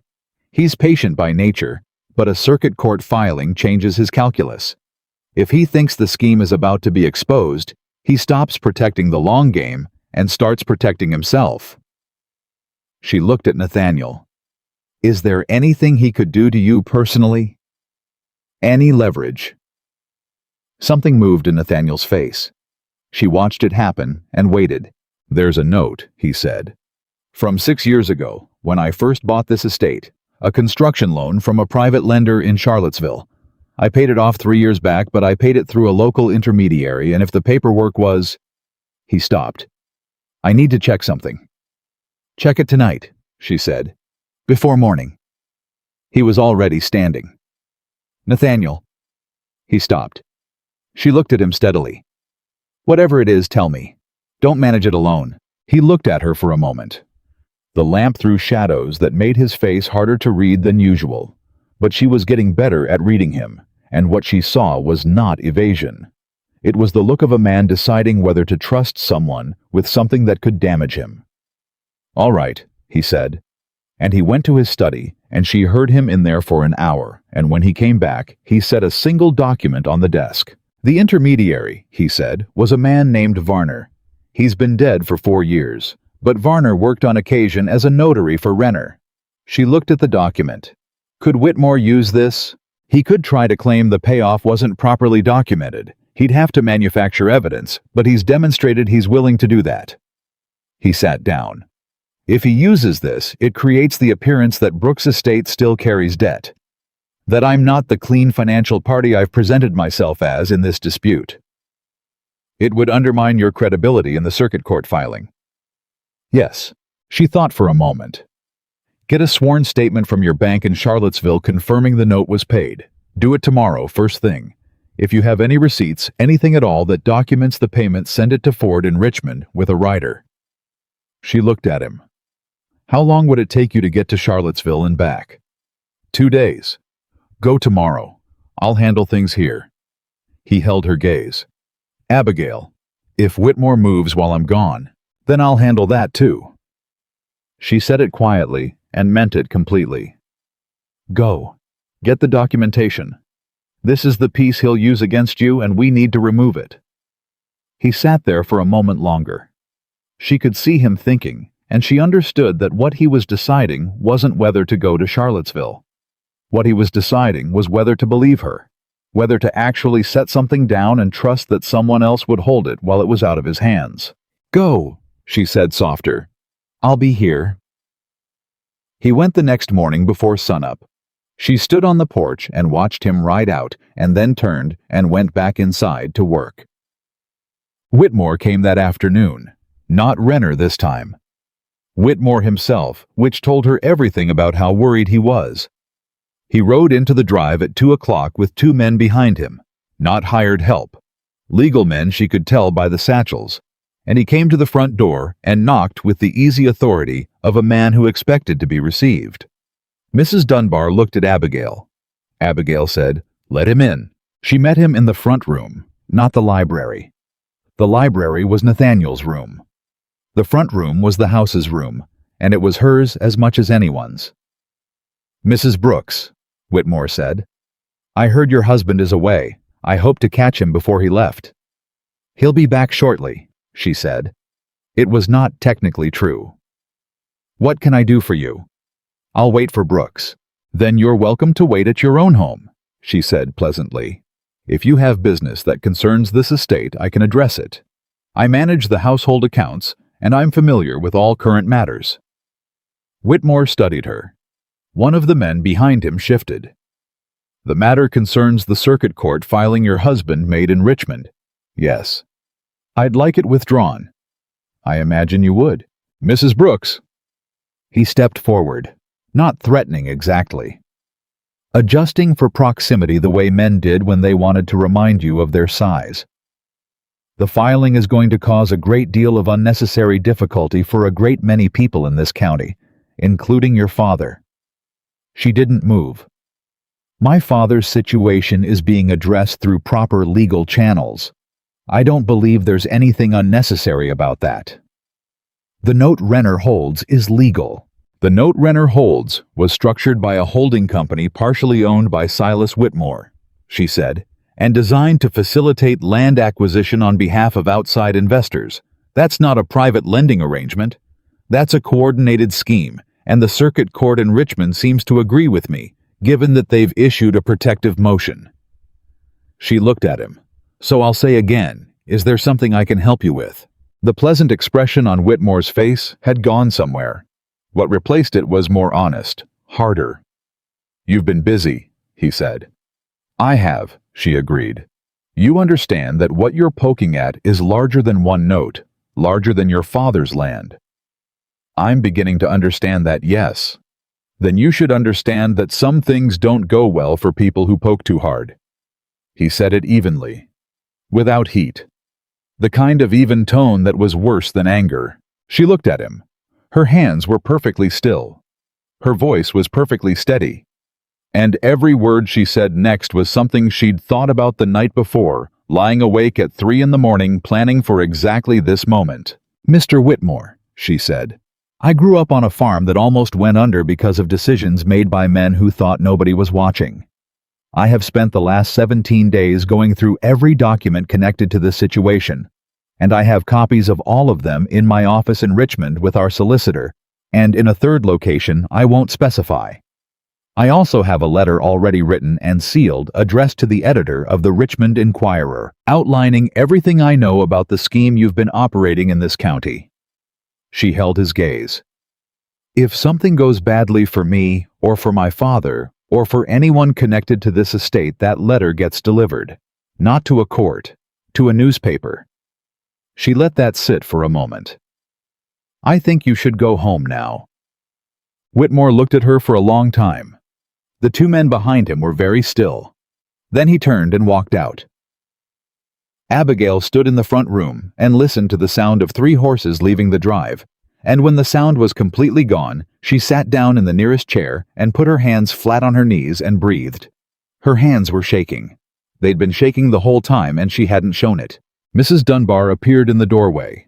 She looked at the front door. She looked at Abigail. "I'll make coffee," she said. "Please," said Abigail. Nathaniel came back from Charlottesville on the evening of the second day with a sworn bank affidavit, 2 original receipts, and a letter from the bank president confirming full payoff of the construction note in March of 1816. He came through the door at 7:30 and found Abigail at the dining table with 3 letters spread in front of her, and she looked up and said, "Whitmore came yesterday." He went very still. What happened? I spoke with him. He left. She set down her pen. He made a veiled threat. I made a less veiled one. He's going to think carefully before he moves again. She looked at Nathaniel's face, which was doing something she'd never seen it do before. Something tight and concerned, and not at all controlled.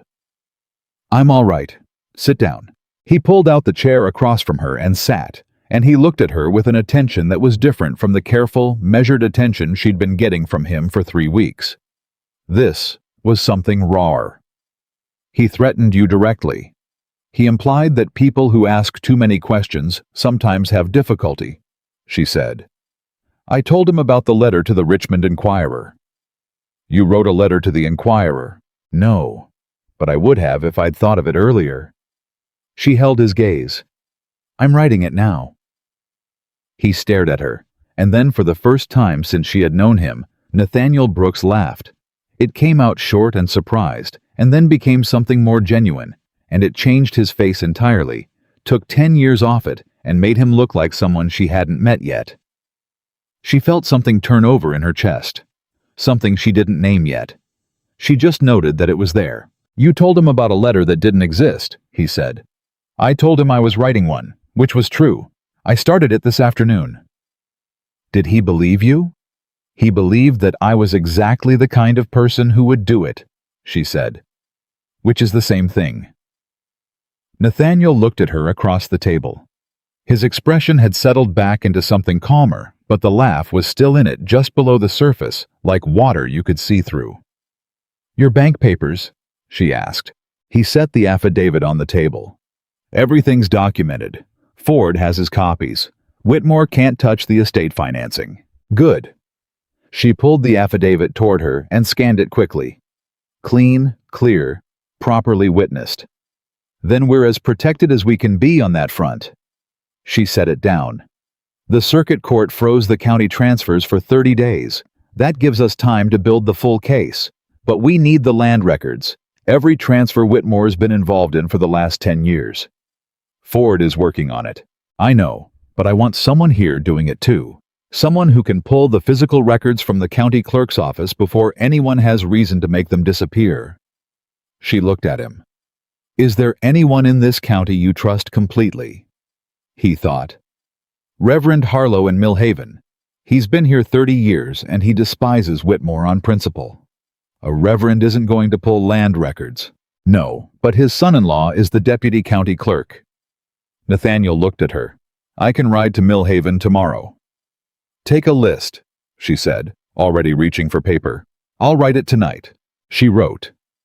He poured himself coffee from the pot she'd left by the fireplace and sat at the table and read through the letters she'd been working on, and they were in the same room for 2 hours without it being uncomfortable or formal or like a performance. And at some point she looked up and found him watching her with an expression that was quiet and thoughtful and that she didn't quite have a word for. What, she said.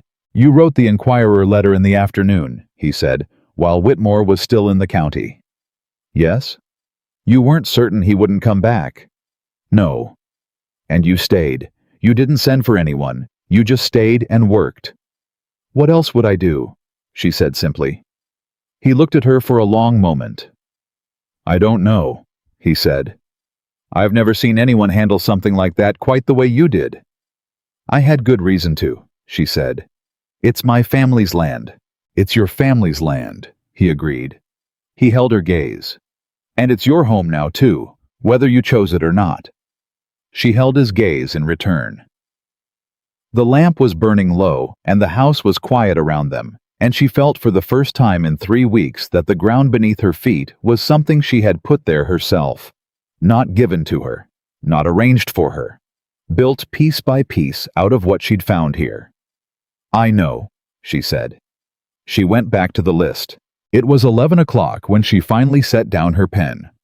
Nathaniel had fallen asleep in the chair across from her, the circuit court papers in his lap, his coffee gone cold beside him.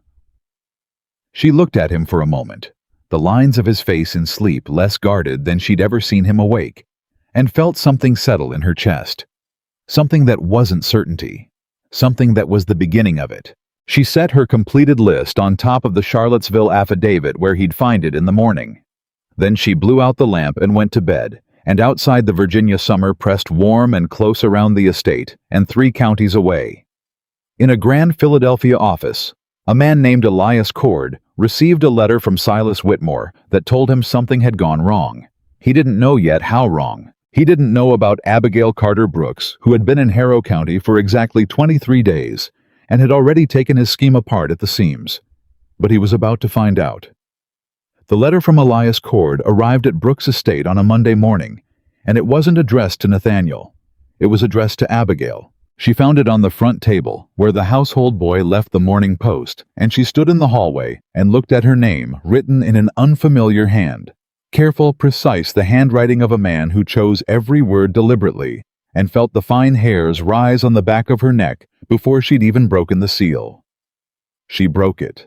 Mrs. Brooks, I write to you directly, as I understand you are the party most actively engaged in the recent legal proceedings against certain business interests in Harrow County. I would encourage you to consider with great care the consequences of continuing this course. What you are involved in is larger than a county dispute, and those who have pursued similar inquiries in the past have found the experience considerably more costly than anticipated.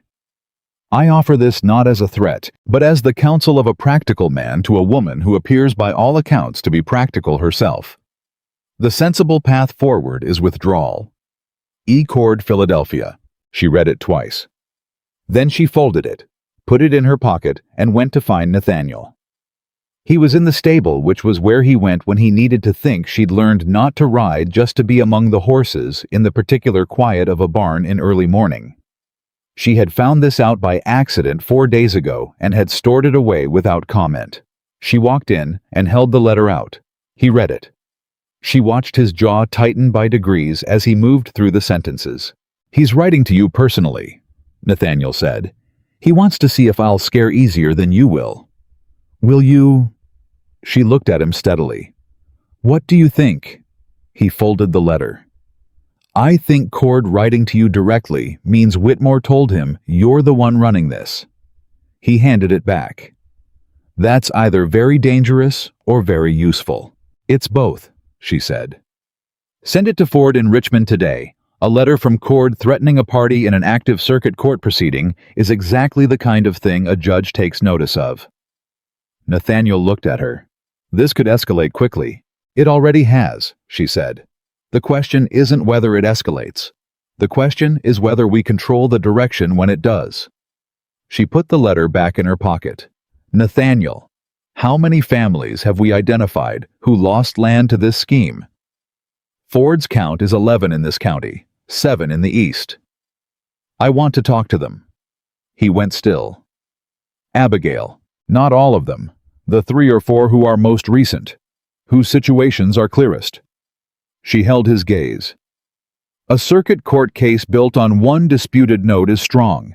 A circuit court case built on a documented pattern across 18 families is something else entirely. Ford knows the law, but we need the witnesses. He was quiet for a long moment. You want to build a coalition. I want to give the court enough that they can't look away, she said.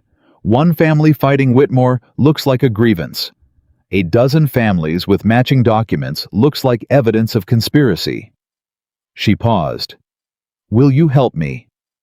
He looked at her the way he'd been looking at her more and more lately, like he was seeing something he hadn't planned for and was deciding what to do about it. Yes, he said. I'll ride with you.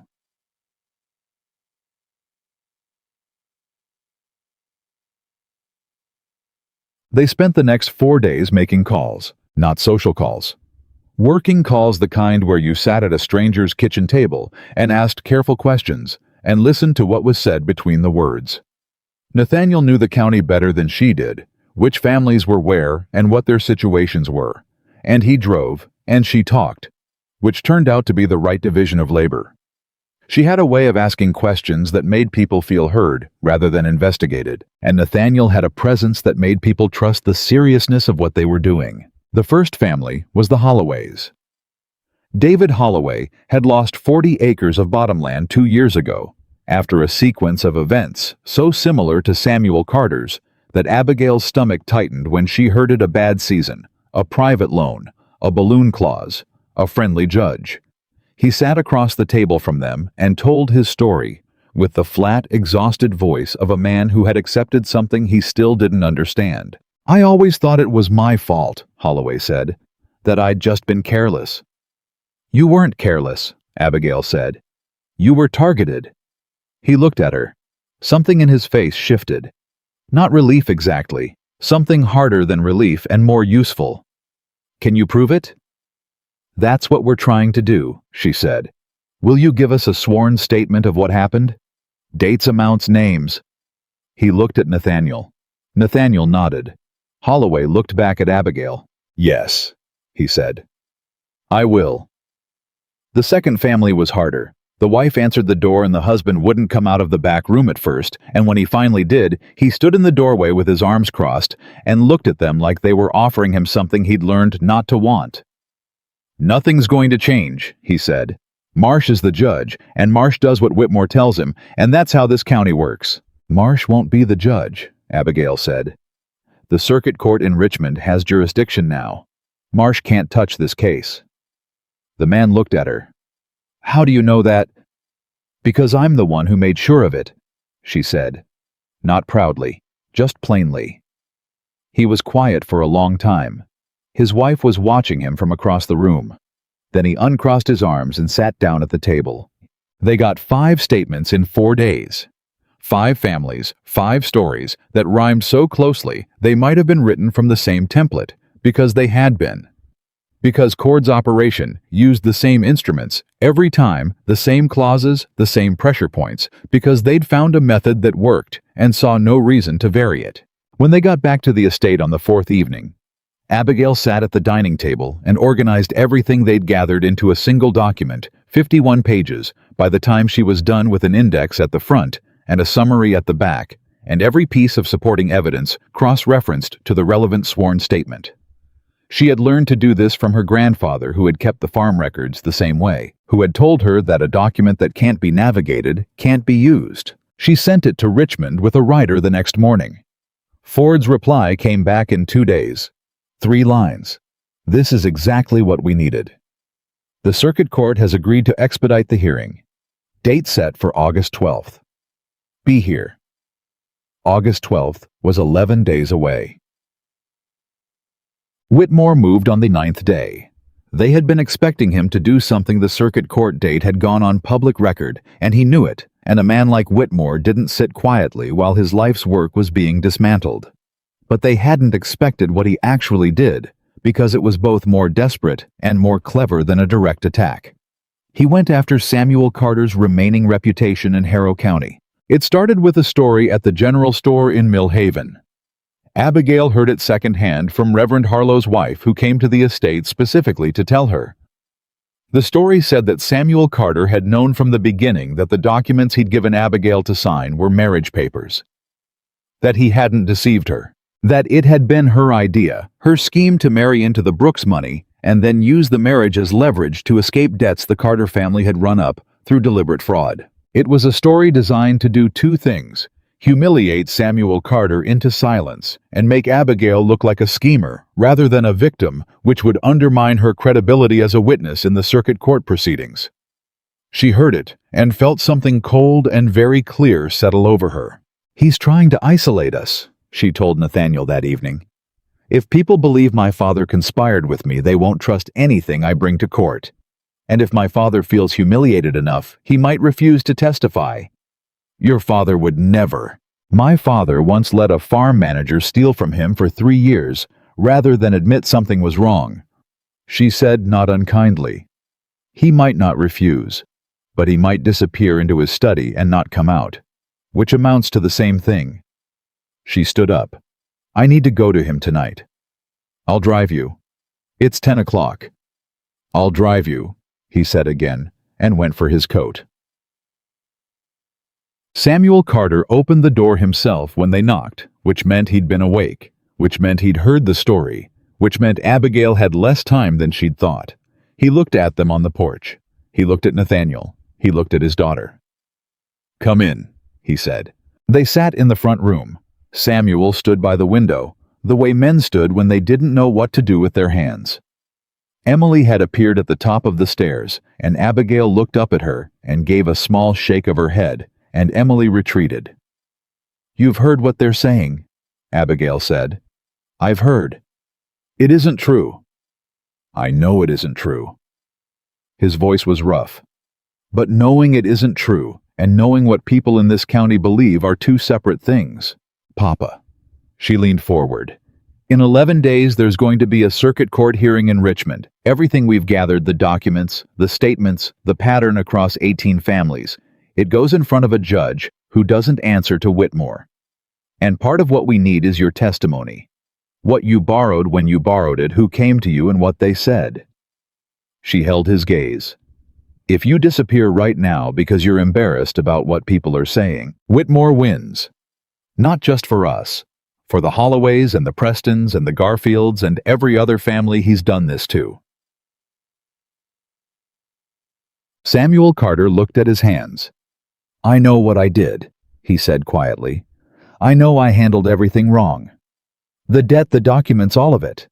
I know I put you in this position." "Yes," she said. "You did." He flinched. "And I'm asking you to help fix it," she continued. "Not for me, for yourself. Because sitting in this house and saying nothing is not how a man makes something right." The room was very quiet. Outside, a nightbird was calling somewhere in the trees. Samuel Carter looked up at Nathaniel. "She's always been like this," he said. "Since she was 12. She looks right at the thing you're trying not to see and just says it." "I've noticed," Nathaniel said. Something shifted in Samuel's expression. He looked at his son-in-law, really looked the way he hadn't the few times they'd been in the same room, and seemed to see something that surprised him.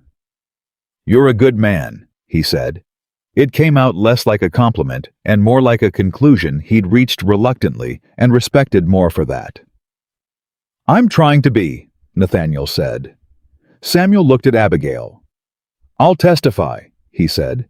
"Tell me what you need." The story Whitmore had planted spread faster than they could contain it, which they had expected. But what they hadn't expected was that it would provoke a response from the county that Whitmore had not anticipated. The Holloways talked. The Prestons talked. The 5 families who had given statements started talking to each other and to their neighbors, and the story that came out of those conversations was not the story Whitmore had tried to plant. It was the story of a pattern of the same thing happening over and over to good families who had made small mistakes and then found those mistakes weaponized against them by the same set of men using the same methods. People in small counties remembered things, and once they started comparing what they remembered, the picture got very clear very fast. Reverend Harlow preached a sermon on the Sunday before the hearing that did not mention Whitmore or Cord or the circuit court by name, but discussed at considerable length the biblical treatment of men who used false weights and measures. Half the county was in the pews. The other half heard about it by Monday. Abigail didn't know about the sermon until Mrs. Dunbar told her, and when she heard it, she sat quietly for a moment and then said, "Write a thank you note to the Reverend, on the good paper." "Yes, ma'am," said Mrs. Dunbar, with the closest thing to a smile Abigail had seen from her. On the night before they were to leave for Richmond, Nathaniel found her in the library. She was reading through the final case document one more time, not because she didn't know it, but because she needed the steadiness of knowing it completely, the way you checked a knot before you trusted your weight to it. The lamp was burning, and the house was quiet, and she had her shoes off because she'd been sitting there for 2 hours and her feet hurt. He came in and sat in the chair across from her. He didn't say anything immediately. She kept reading. "Abigail. Almost finished. Take your time." She read the last page, set the document down, looked at him. "What?" He was quiet for a moment. He had that expression again, the one that had been appearing more and more in the past week, the one she still didn't have a precise word for. "I want to say something," he said, "and I want to say it now before tomorrow, because tomorrow is going to be its own thing, and I don't know how much room there'll be." She waited. "When your father came to me with the arrangement, he said, I told myself it was practical, that I needed someone capable, that the farm needed someone to manage it, that the benefits were mutual, and the method was not ideal, but justifiable. He looked at her. I told myself a lot of things. Yes, she said quietly. None of them were the whole truth. He paused. The whole truth is that I saw you in the county records 3 years ago. Your name on the Carter farm accounts, your notations in the margins, the quality of the bookkeeping in a record that was otherwise a mess. And I thought whoever is doing this is exactly the kind of person this estate needs. And then I found out who it was, and I thought something else. He stopped. And then the arrangement presented itself, and I let myself use it. She held his gaze. You could have asked me. I know. You could have come to the Carter farm and introduced yourself and said you'd seen the county records and you were looking for someone to manage the estate and you wanted to discuss terms. I know. That would have been honest. Yes, he said.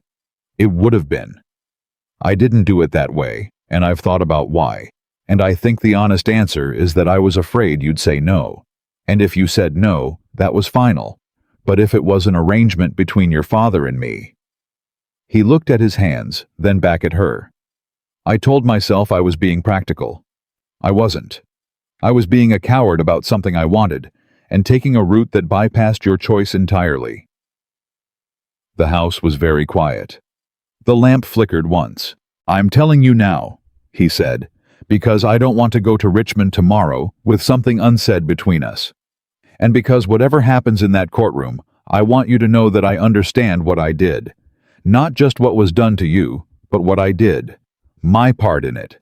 He paused. I'm sorry, Abigail. Plainly and without qualification. I'm sorry. She looked at him for a long moment. She had been carrying her anger at him the way you carried a stone in a pack. Not thinking about it constantly, but always aware of the weight. She had set it down piece by piece over the past weeks without fully noticing she was doing it. And now she reached for it and found it was smaller than it used to be.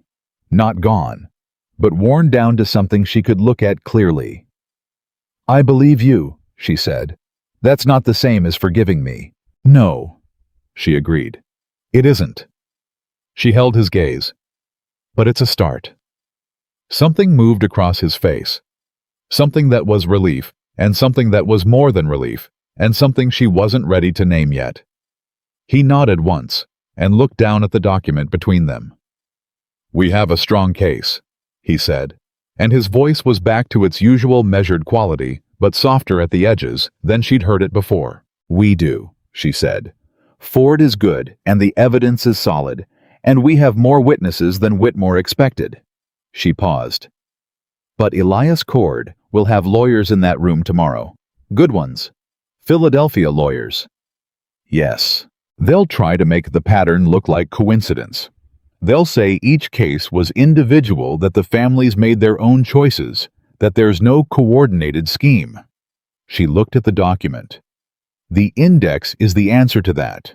The index shows the same clause in every note, the same escalation pattern, the same timeline. You can't make 17 identical structures look like 17 separate coincidences. No, he said. You can't. He looked at the document. You built that index. Yes. In 3 weeks. I had good material to work with, she said. He looked at her. Abigail. His voice was very quiet. You walked into this situation with nothing, no choice, no warning, no preparation, and in 3 weeks you have put together something that a professional solicitor called exactly what we needed. He paused. I don't know what to say to that except that I see it. I see what you've done here. She felt something warm and complicated move through her chest, and she kept her voice even. It needed doing, she said. So I did it. That simple. That simple. She picked up the document and squared the edges and set it back down. Get some sleep, Nathaniel. We leave at dawn. He stood. He was at the door when she spoke again. Nathaniel. He stopped. What you said tonight. She looked at the lamp rather than at him. I'm glad you said it. I needed to hear it. She paused. And I need you to know something in return. I came here angry, and I had good reason to be angry, and some of that hasn't gone away. But I've seen who you are, across these weeks. And what I've seen is not the man I built in my head on the first day. She looked at him. That matters. It won't get buried under what happened at the beginning. He stood in the doorway for a moment. Thank you, he said, and then quieter. Try to sleep. I will, she said. She didn't much. But the not sleeping was different than it had been in the early days, less like lying awake in a stranger's house, and more like lying awake in a place that was becoming her own. They arrived in Richmond the following afternoon, Nathaniel and Abigail Samuel Carter in a separate carriage looking like a man marching towards something he deserved, and Daniel Ford waiting for them at his office on Broad Street, with the organized calm of someone who had been in courtrooms for 2 decades, and had made his peace with what they did to people's nerves. The other side has 3 lawyers, Ford said when they were all seated. Cord sent 2 from Philadelphia and retained 1 local man. They'll argue the cases are individual. They'll argue the notes are legal instruments freely signed.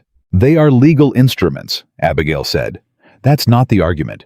The argument is coordination. The argument is that these instruments were designed together, funded from a single source, and deployed systematically to defraud rural landowners. She looked at Ford. Can we enter the index? As documentary evidence, yes. And the sworn statements, all 5. The court has already reviewed them and accepted them for the record. What about Cord himself? Nathaniel asked. He wrote directly to Abigail. That letter. It's in, Ford said. It's possibly the most useful piece of evidence we have. A letter from the primary investor in an active fraud scheme attempting to intimidate a witness in a circuit court proceeding is not something his lawyers can explain away gracefully. Good, Abigail said. She folded her hands on the table. Then we're ready. Ford looked at her. He was a compact man in his 60s with sharp eyes and the unshockable quality of someone who had heard too many things to be surprised. Mrs. Brooks, he said, I've been doing this for 22 years.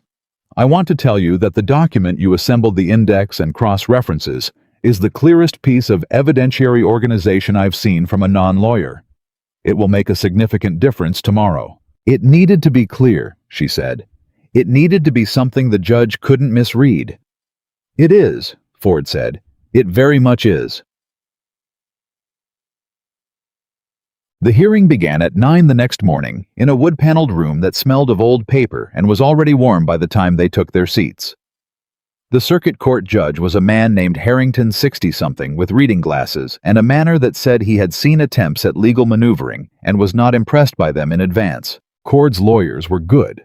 The older one from Philadelphia moved through his opening with practiced ease, building the argument that each note was a separate legal instrument entered into freely, that the similarities were coincidental features of standard lending practice, that the families involved had made poor decisions, and were now seeking to blame sophisticated investors for their own failures. Abigail sat beside Nathaniel and listened and made small notations on the paper in front of her, and kept her face entirely neutral. When Ford's turn came, he presented the index first.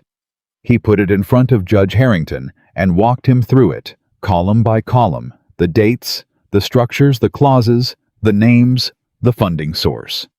He did it quietly and methodically and let the pattern speak for itself, which was what patterns did when you'd organize them properly. The Philadelphia lawyer objected 3 times. Harrington overruled twice and sustained once on a technicality that didn't affect the substance. Then Ford called Samuel Carter. He was on the stand for 40 minutes. He answered every question directly and without elaboration, which was the right approach, and which Abigail could see had cost him not the effort of answering, but the effort of not explaining, not justifying, just stating plainly what had happened, and what he had signed, and what he had been told, and what he had later learned. He was a man of considerable pride, sitting in a public room admitting publicly that he had been deceived and had in turn deceived his own daughter. And he did it without flinching. And she sat in her chair and felt something she had not expected to feel toward her father that morning, which was a profound and uncomplicated respect. When he stepped down, he didn't look at her. She caught his eye anyway and gave him one small nod.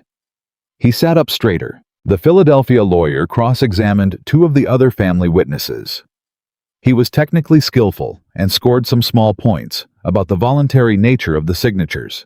Ford re-examined both witnesses on the discretionary clause, specifically the clause that made every note callable at Renner's discretion, rather than on a fixed schedule, and got both of them to confirm they had not been told what that clause meant when they signed.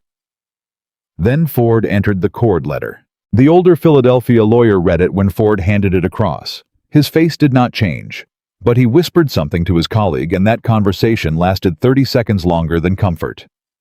Judge Harrington read the letter carefully. He set it down. He looked over his reading glasses at the room. "Mr. Ford," he said, "this letter was sent to Mrs. Brooks while this proceeding was active. Yes, Your Honor, 4 days after the protective motion was filed. And she received it at her home. At Brooks' estate, yes." Harrington looked at the letter again. Then he looked at Cord's table. "Counsel, I have questions about this correspondence." What followed was 20 minutes that Abigail watched with the focused attention of someone watching a building decide which way to fall. Cord's lawyers were skilled, and she gave them credit. They tried 3 separate framings of the letter, each one attempting to characterize it as advice rather than intimidation. Harrington listened to all 3. His expression during each one told her nothing. He was a judge, and he knew how to give nothing away. Then he set the letter down flat on his bench, folded his glasses, and said, "We'll recess for 1 hour." The hour felt like 4. She sat in the hallway outside the courtroom with Nathaniel on her left and her father on her right, and Ford paced 10 feet of floor in front of them with his hands behind his back.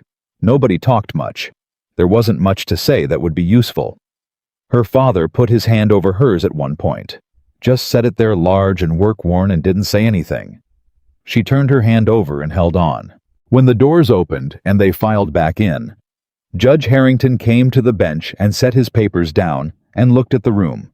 He spoke for 12 minutes. She remembered the overall shape of it afterward, the language about coordinated fraud, the language about breach of fiduciary duty in the case of the notes, the language about the role of the county court in the scheme and the referral of Judge Marsh's conduct to a separate review board, the language about the cord letter and what it constituted. She remembered Nathaniel's hand closing around her forearm when Harrington said the protective motion would be converted to a permanent injunction on all Whitmore-linked land transfers in the county.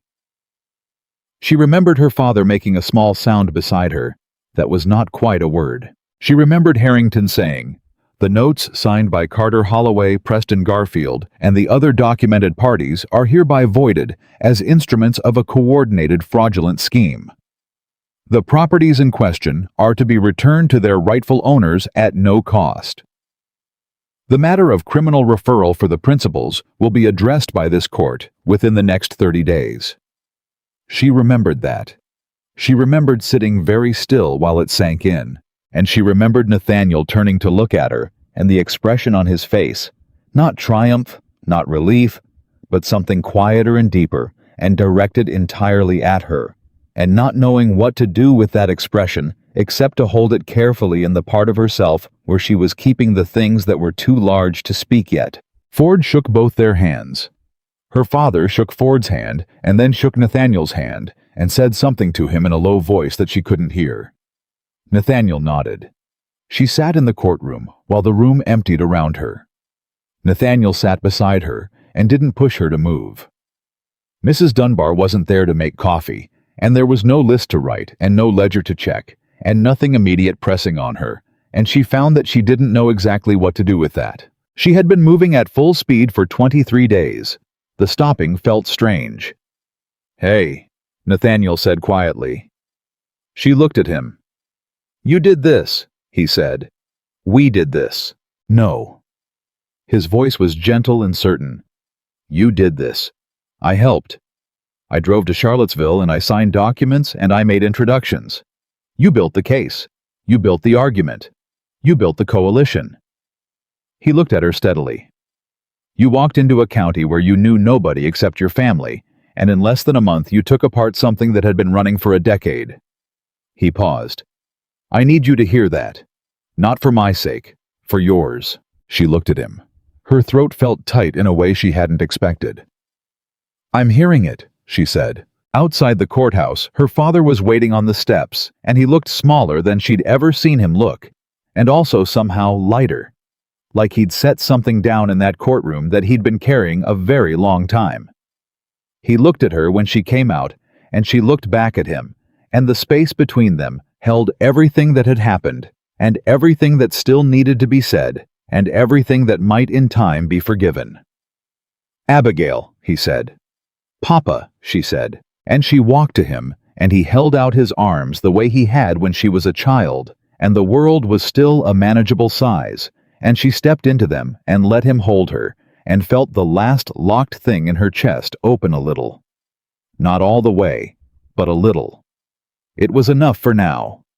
The ride back from Richmond took most of the day, and Abigail spent the first hour of it looking out at the Virginia countryside without seeing much of it. Her father's carriage was ahead of them on the road. She could see the back of Samuel Carter's head through the small rear window, sitting upright the way he always sat, that old officer's posture that had never left him, even when everything else did. She watched him and thought about the courtroom and the sound he'd made when Harrington read the judgment, and she thought about his arms around her on the courthouse steps, and she thought about all the years between those two things, all the years of her carrying what he couldn't carry, and never quite saying so. "You're thinking," Nathaniel said. "You always say that." "You always are." She looked at him. He was watching the road hands easy on the reins, and there was something settled about him today that was different from the controlled composure she'd been reading for weeks. That composure had always had effort behind it. She'd learned to see the effort, even when it was invisible. Today there was no effort. He just looked like a man who was where he wanted to be. "I'm thinking about what comes next," she said. "For the estate?" "For all of it." She folded her hands in her lap. "The injunction protects the county transfers, but Cord is still in Philadelphia. Ford said the criminal referral takes 30 days at minimum. Whitmore is still in the county." "Whitmore is finished," Nathaniel said. "He may not know it yet, but he is. His local network is gone. Marsh is under review. Renner has already left the county, and every family he's done business with in the last 10 years is now talking to each other." He glanced at her. "A man like Whitmore runs on fear and on people not comparing notes. You took both of those from him." She considered that. "He'll try something before he accepts it's over." "Probably," Nathaniel said. "But it'll be smaller. Desperation moves are always smaller." He paused. "Ford will handle the legal end. What Whitmore does in the county is between him and the county now." "And us," she said. "And us," he agreed. She looked at the road ahead, at the shape of her father's carriage moving through the summer heat, and let out a slow breath. "I want to go home," she said. "We're heading home. I mean the Carter farm," she said. "I want to see it before we go back to the estate." She paused. Is that all right?" He looked at her for a moment. "Of course it's all right," he said quietly. "It's your family's land, Abigail. You don't have to ask me." She knew that. She'd known it for weeks now, in the growing, accumulating way that you came to know things about a new life, not all at once, but piece by piece, the way you learned the sounds of a house at night, or the way the morning light moved through a particular window. She knew she didn't have to ask, but she'd asked anyway, and the ease of his answer settled something in her that she hadn't known was still unsettled. "Thank you," she said. He nodded and guided the horse left at the next fork, following her father's carriage down the familiar road toward the Carter farm. And Abigail watched the fields come into view and felt in a complicated and tender way, like someone returning to a country she had left a long time ago. Emily was on the porch when they arrived. She had clearly been watching the road because she came down the steps before the carriages had fully stopped, and she went to her father first and held on to him for a long time, and Samuel Carter put both arms around his younger daughter and closed his eyes, and Abigail stood back and let them have that moment completely. Then Emily looked up over her father's shoulder and found Abigail, and her face did what it always did when Emily was trying not to cry, that particular compression around the eyes and mouth that had never once fooled anyone. "Don't." Abigail said, and opened her arms. Emily crossed the distance in 3 steps, and Abigail caught her and held on tight, and Emily did cry quickly and silently into her shoulder, and Abigail held her and said nothing, because there was nothing that needed saying. "We won?" Emily said into her shoulder. "We won," Abigail said. "I knew you would." Emily pulled back and looked at her. Her eyes were wet, and her voice was fierce. "I knew it from the day you left. I told Papa. I said Abby is going to fix this." "Papa fixed some of it himself," Abigail said. "He testified today. Stood up in court and told the whole story plainly." Emily looked at their father. Something moved across her face, surprise and then something softer than surprise. Samuel met his younger daughter's eyes and gave a small, careful nod that carried a weight of its own. "Good," Emily said. It was a single word and it meant everything. They stayed at the Carter farm for 2 hours, long enough for coffee and for Emily's cornbread, which had improved measurably since Abigail had left, and for a conversation at the kitchen table that moved through practical matters and real ones and ended up somewhere unexpected. "Thomas Avery asked me," Emily said somewhat abruptly in the middle of a discussion about the fall harvest. Everyone at the table stopped. "Asked you what?" Samuel said. Emily looked at the table. "To court me properly. He came to see Papa last week." She glanced at Nathaniel, then at Abigail. "I wanted to say yes, but with everything I didn't know, if—" "Say yes," Abigail said. Emily blinked. "Just like that. Thomas Avery has been half in love with you for 2 years, and everybody in the county knows it except apparently you." Abigail set down her cup. "Say yes, Emily. Let good things happen." Emily looked at their father. Samuel cleared his throat. "He's a decent man," he said. "Came and spoke to me proper." He paused, and something in his voice was rough with an emotion he was managing carefully. "I told him he'd need to ask you." Emily's face broke into the kind of smile that her sister hadn't seen in months. "He did ask me. I wanted to tell all of you first." "Tell him yes today," Abigail said. "Today, Emily."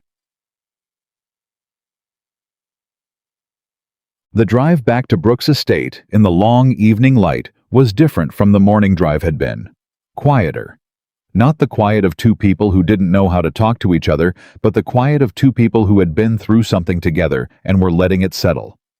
She was almost home when she thought that and stopped. Caught the thought and turned it over. Almost home. Brooks Estate. She let herself hold it for a moment without pushing it away. The thought of it is home. The office with the ledgers. Mrs. Dunbar's precise nods. Della's anxious reassurances about the kitchen accounts. The east window in the bedroom that let in the morning light. The dining table where they'd spread papers at midnight and worked by lamplight until the words blurred. The library that she'd walked into on the first day, like a woman walking into a battle she wasn't sure she could win. She had won it. Not that battle exactly, but what it had been pointing toward. Something larger. "Nathaniel," she said. I've been thinking about the Southfield rotation." He turned and looked at her, and then he laughed the same short, surprised laugh she'd gotten from him 3 weeks ago when she'd told him about the Enquirer letter, but warmer now and less surprised. "We just got back from a circuit court hearing that may result in criminal charges against a Philadelphia investor." "I know. And the Southfield rotation still needs to happen before September if we want to recover the yield by next season." She kept her voice even, but felt the corner of her mouth pulling. "These things aren't mutually exclusive." "No," he said, still with that warmth in his voice. "They aren't." He looked back at the road. "You want to start it the week after next. Give us time to settle from this." "The week after next," she agreed. They drove the rest of the way in comfortable silence, and when the estate gates came into view, she felt the same thing she'd felt on the way back from the Carter farm recognition. Return. Something anchoring in her chest. Mrs. Dunbar had supper waiting. She didn't say anything when they came in, just looked at their faces, and then looked at the kitchen and said, "Half an hour," and disappeared. That was her way of asking and answering at the same time. "She knows we won," Abigail said. "She's known everything that's happened since the day you arrived," Nathaniel said. "She just doesn't discuss it." "I know," Abigail said. "I've grown to find it extremely reassuring." 3 days after they returned from Richmond, Whitmore came to the estate one final time. She was in the office when Mrs. Dunbar knocked and told her, and she set down her pen and sat for a moment and breathed, and then she stood up and went to the front room. He came in alone. No lawyers, no men behind him, just Silas Whitmore in his good coat, and he looked smaller than she'd ever seen him look. Which wasn't a physical thing, but a quality of defeat that some men wore visibly, and some men tried to hide, and Whitmore was trying to hide. Nathaniel stepped up beside her. She had not asked him to be there. He was simply there, the way he'd been simply there for the past weeks, arriving at moments without needing to be summoned, and she found that she was completely unsurprised by it. "Mr. Whitmore," she said. "Mrs. Brooks." He looked at them both. "I've come to say my piece, and then I'll go." "All right," Nathaniel said. Whitmore was quiet for a moment. "The Harrow parcel," he said. "I'll deed it back to the county land trust. Uncontested." He paused. "There are 2 other parcels I acquired in the past 3 years through Renner's notes. I'll deed those back as well." Abigail looked at him. "Why are you telling us and not Ford?" "Because Ford will make it contentious," Whitmore said flatly. "Because I'd rather handle this with some measure of, I'd rather it not be dragged through Richmond any more than it has to be." He looked at the floor, then back up. "I'm not Cord. I want you to know that. What Cord is doing, the scale of it, the Philadelphia operation, I was a part of it, but I didn't understand the full extent of it when I started. By the time I did understand, I was in too deep to pull back without—" He stopped. "I'm not asking for sympathy. I'm asking for you to know the difference. That difference is for a judge to weigh," Nathaniel said. "I know."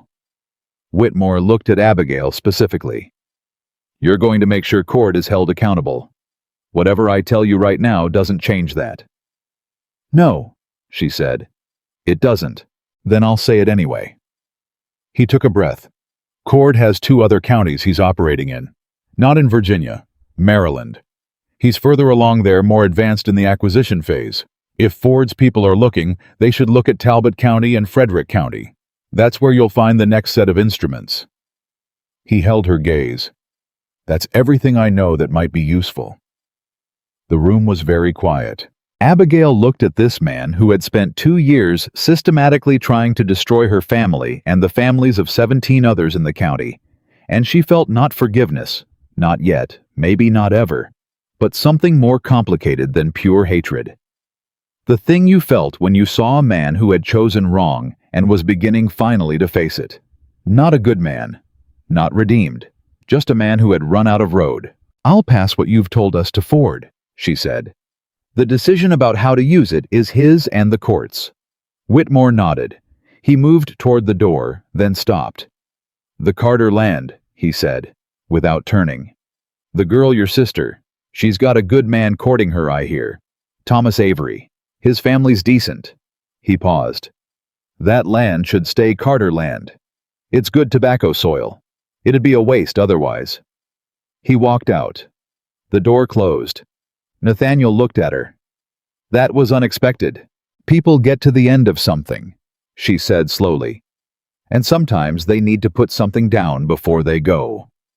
She watched the door for a moment. "It doesn't make him a good man." "No.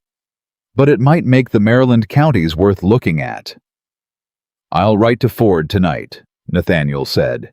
She nodded, went back to the office, picked up her pen, and sat there for a moment with the pen in her hand and the ledger open in front of her, thinking about 2 counties in Maryland she'd never been to, and families she'd never meet, who were in the early stages of something she had just come out the other side of. She wrote it all down for Ford. Every word Whitmore had said. Then she went back to the Southfield rotation plan and worked on that until supper, because there were 2 kinds of work in a life, and she had learned to hold both. The harvest came in early September. It was a good one, not spectacular. The south field was still recovering and would need another season before it was fully back, but solid better than the previous 2 years, and the east field more than made up the difference. She stood in the east field on the morning of the first cutting and watched the farmhands work and felt a quiet satisfaction that was one of the cleanest feelings she knew. Nathaniel came and stood beside her. He did this sometimes appeared without announcement in whatever she was doing, not to interrupt, just to be present. She had stopped being startled by it 3 weeks ago and started being glad of it shortly after that. Eastfield is going to come in at about 110% of last year, she said. I know. I ran the numbers this morning. She looked at him. You ran the numbers. You left them on the desk. I left them there so I could finish them after breakfast. I finished them for you. He looked at the field. Was that wrong? She considered. The numbers were right. Yes. Then it wasn't wrong. She looked back at the field. Though next time, ask first. Understood, he said, and she heard the dry thread of humor in it, and felt the corner of her mouth respond. The morning light was coming full and golden across the field, the kind of light that made Virginia look like something from a story, and she stood in it with her husband beside her and breathed in the smell of cut tobacco and dry summer grass and the particular warm weight of a season that had given back what it owed.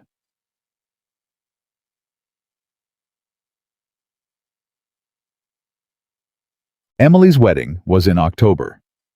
Small at the Carter farm with half the county invited and most of them coming. Thomas Avery stood at the front of the gathering with the expression of a man who couldn't quite believe his luck, which Abigail found both endearing and accurate. Emily was radiant in a dress that had been their mother's altered and remade, and she stood next to Thomas and made her promises in a clear, steady voice that didn't waver once. Samuel Carter walked his daughter to her husband with his back straight and his eyes bright, and when he sat down beside Abigail afterward, he was quiet for a long time before he said low and rough, "Your mother would have liked this." "She would have loved it," Abigail said. He nodded, swallowed, put his hand over hers.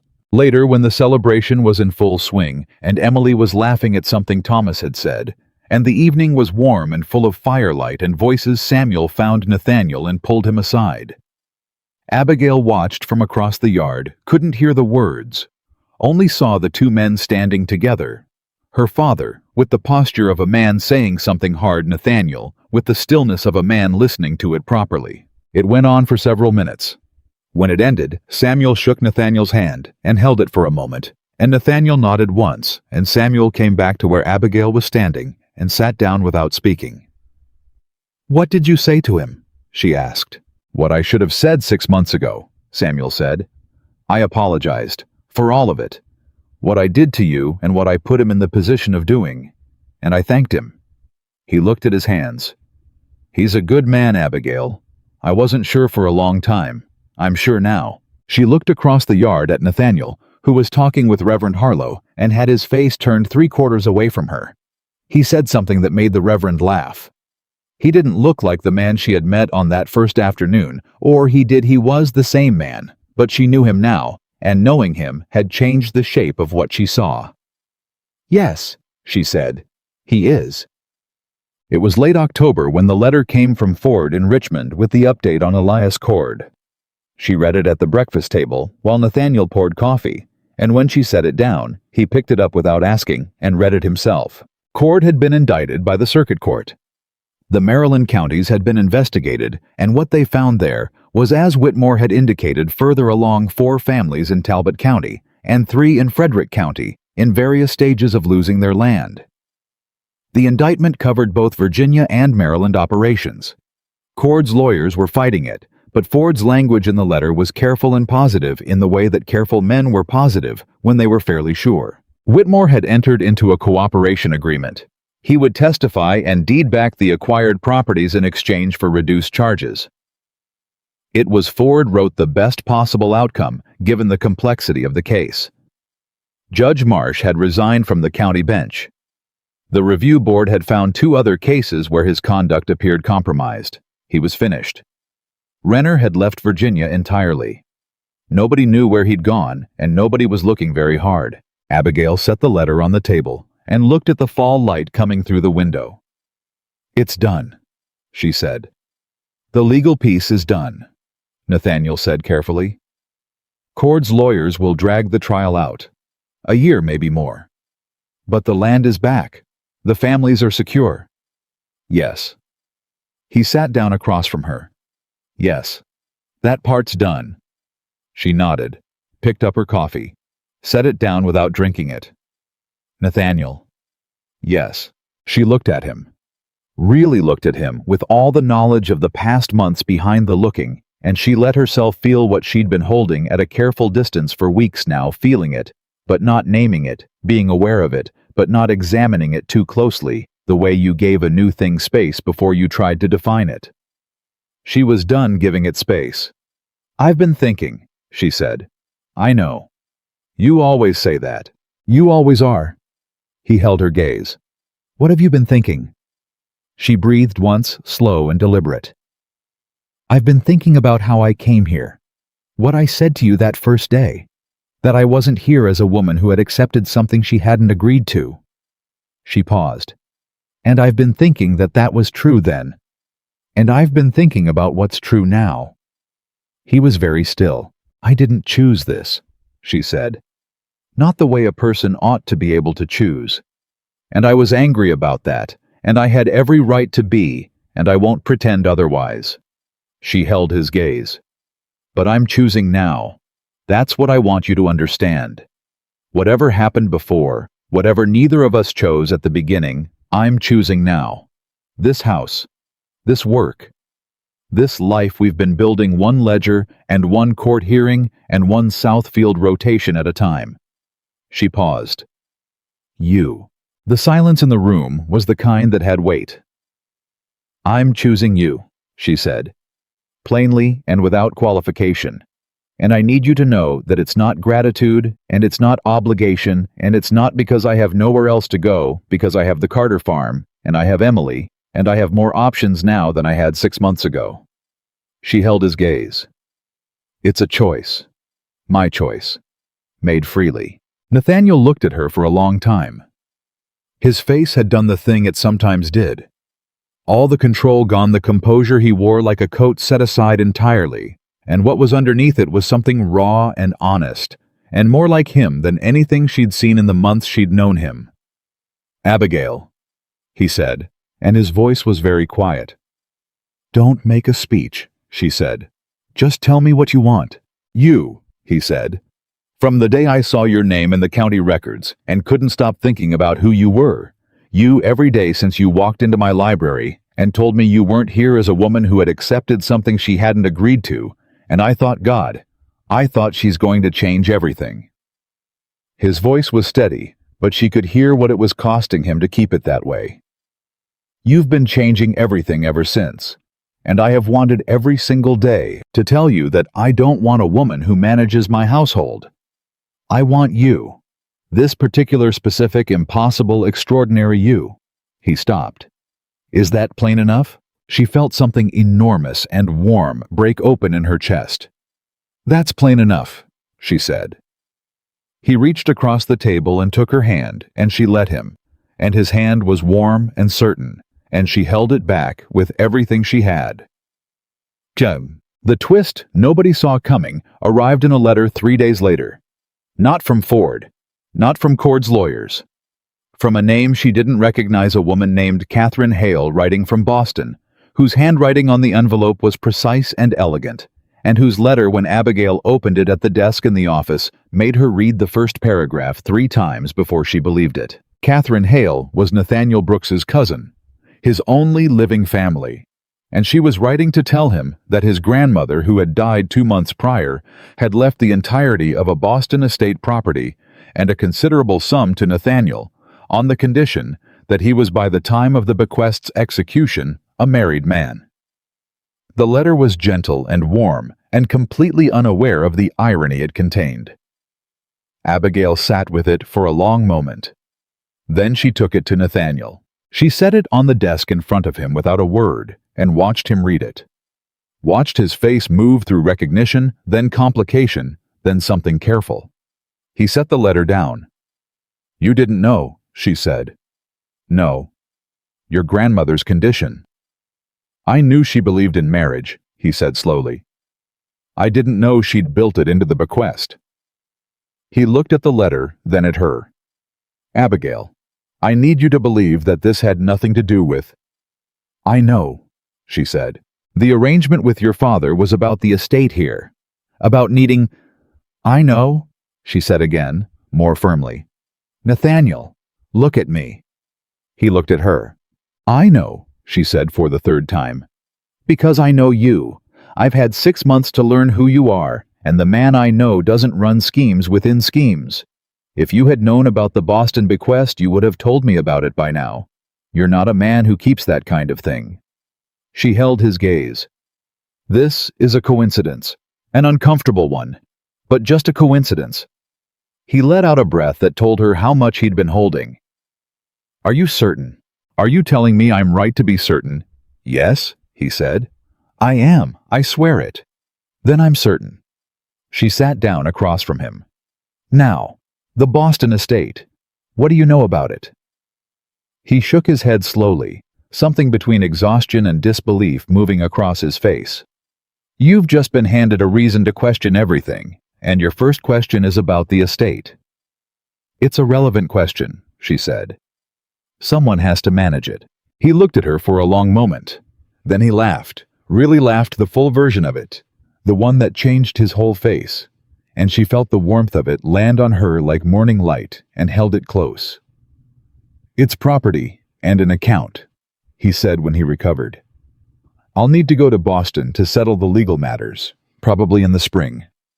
We'll go together, she said. He stopped, looked at her. Together. You'll need someone to keep the paperwork organized, she said. And I've never been to Boston. He reached across the desk and took her hand the same way he'd taken it 3 days ago, at the breakfast table, certain and warm and holding on. Together, he said. Together, she agreed. The Harvest Festival in Millhaven happened the last Saturday of October, and for the first time in as long as anyone could remember, all 5 of the families who had given statements at the circuit court hearing came together in the same place. The Holloways, the Prestons, the Garfields, 2 others.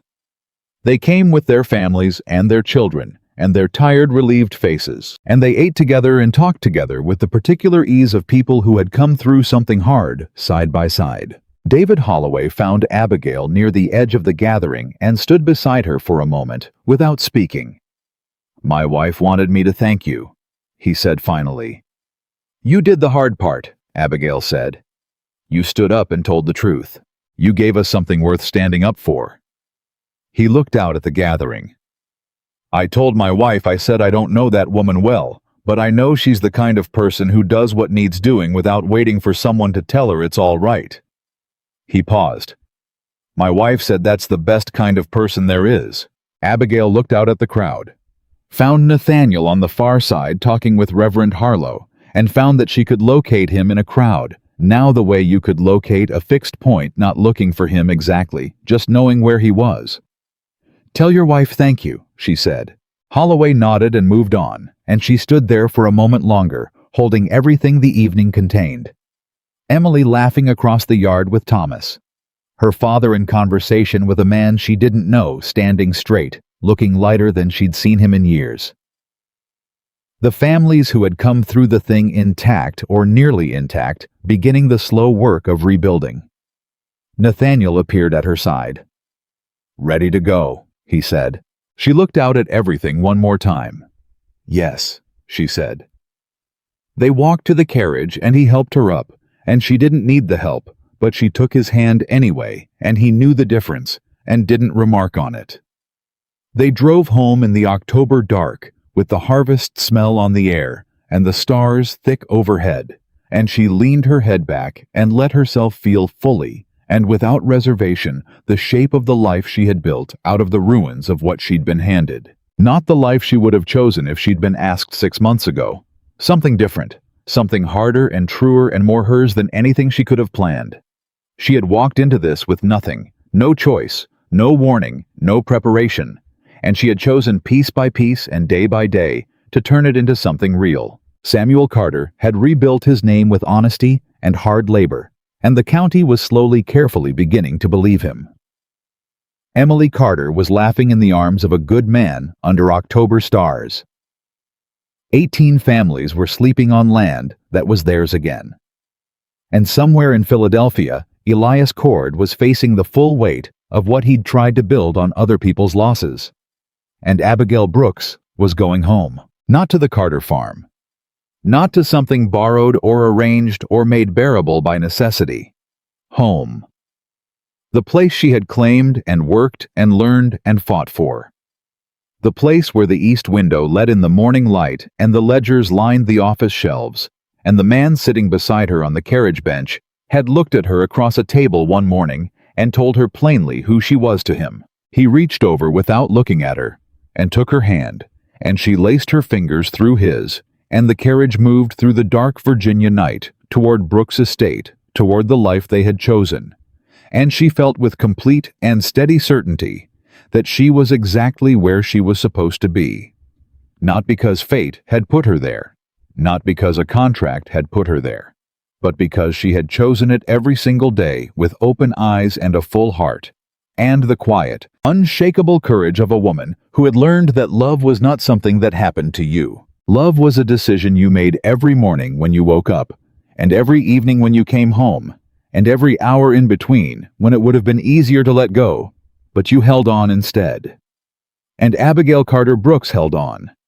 Every day and every day after that, she held on, and in holding on, she built something no scheme could take, no court could question, and no force on earth could undo a life that was entirely, irrevocably, and joyfully her own.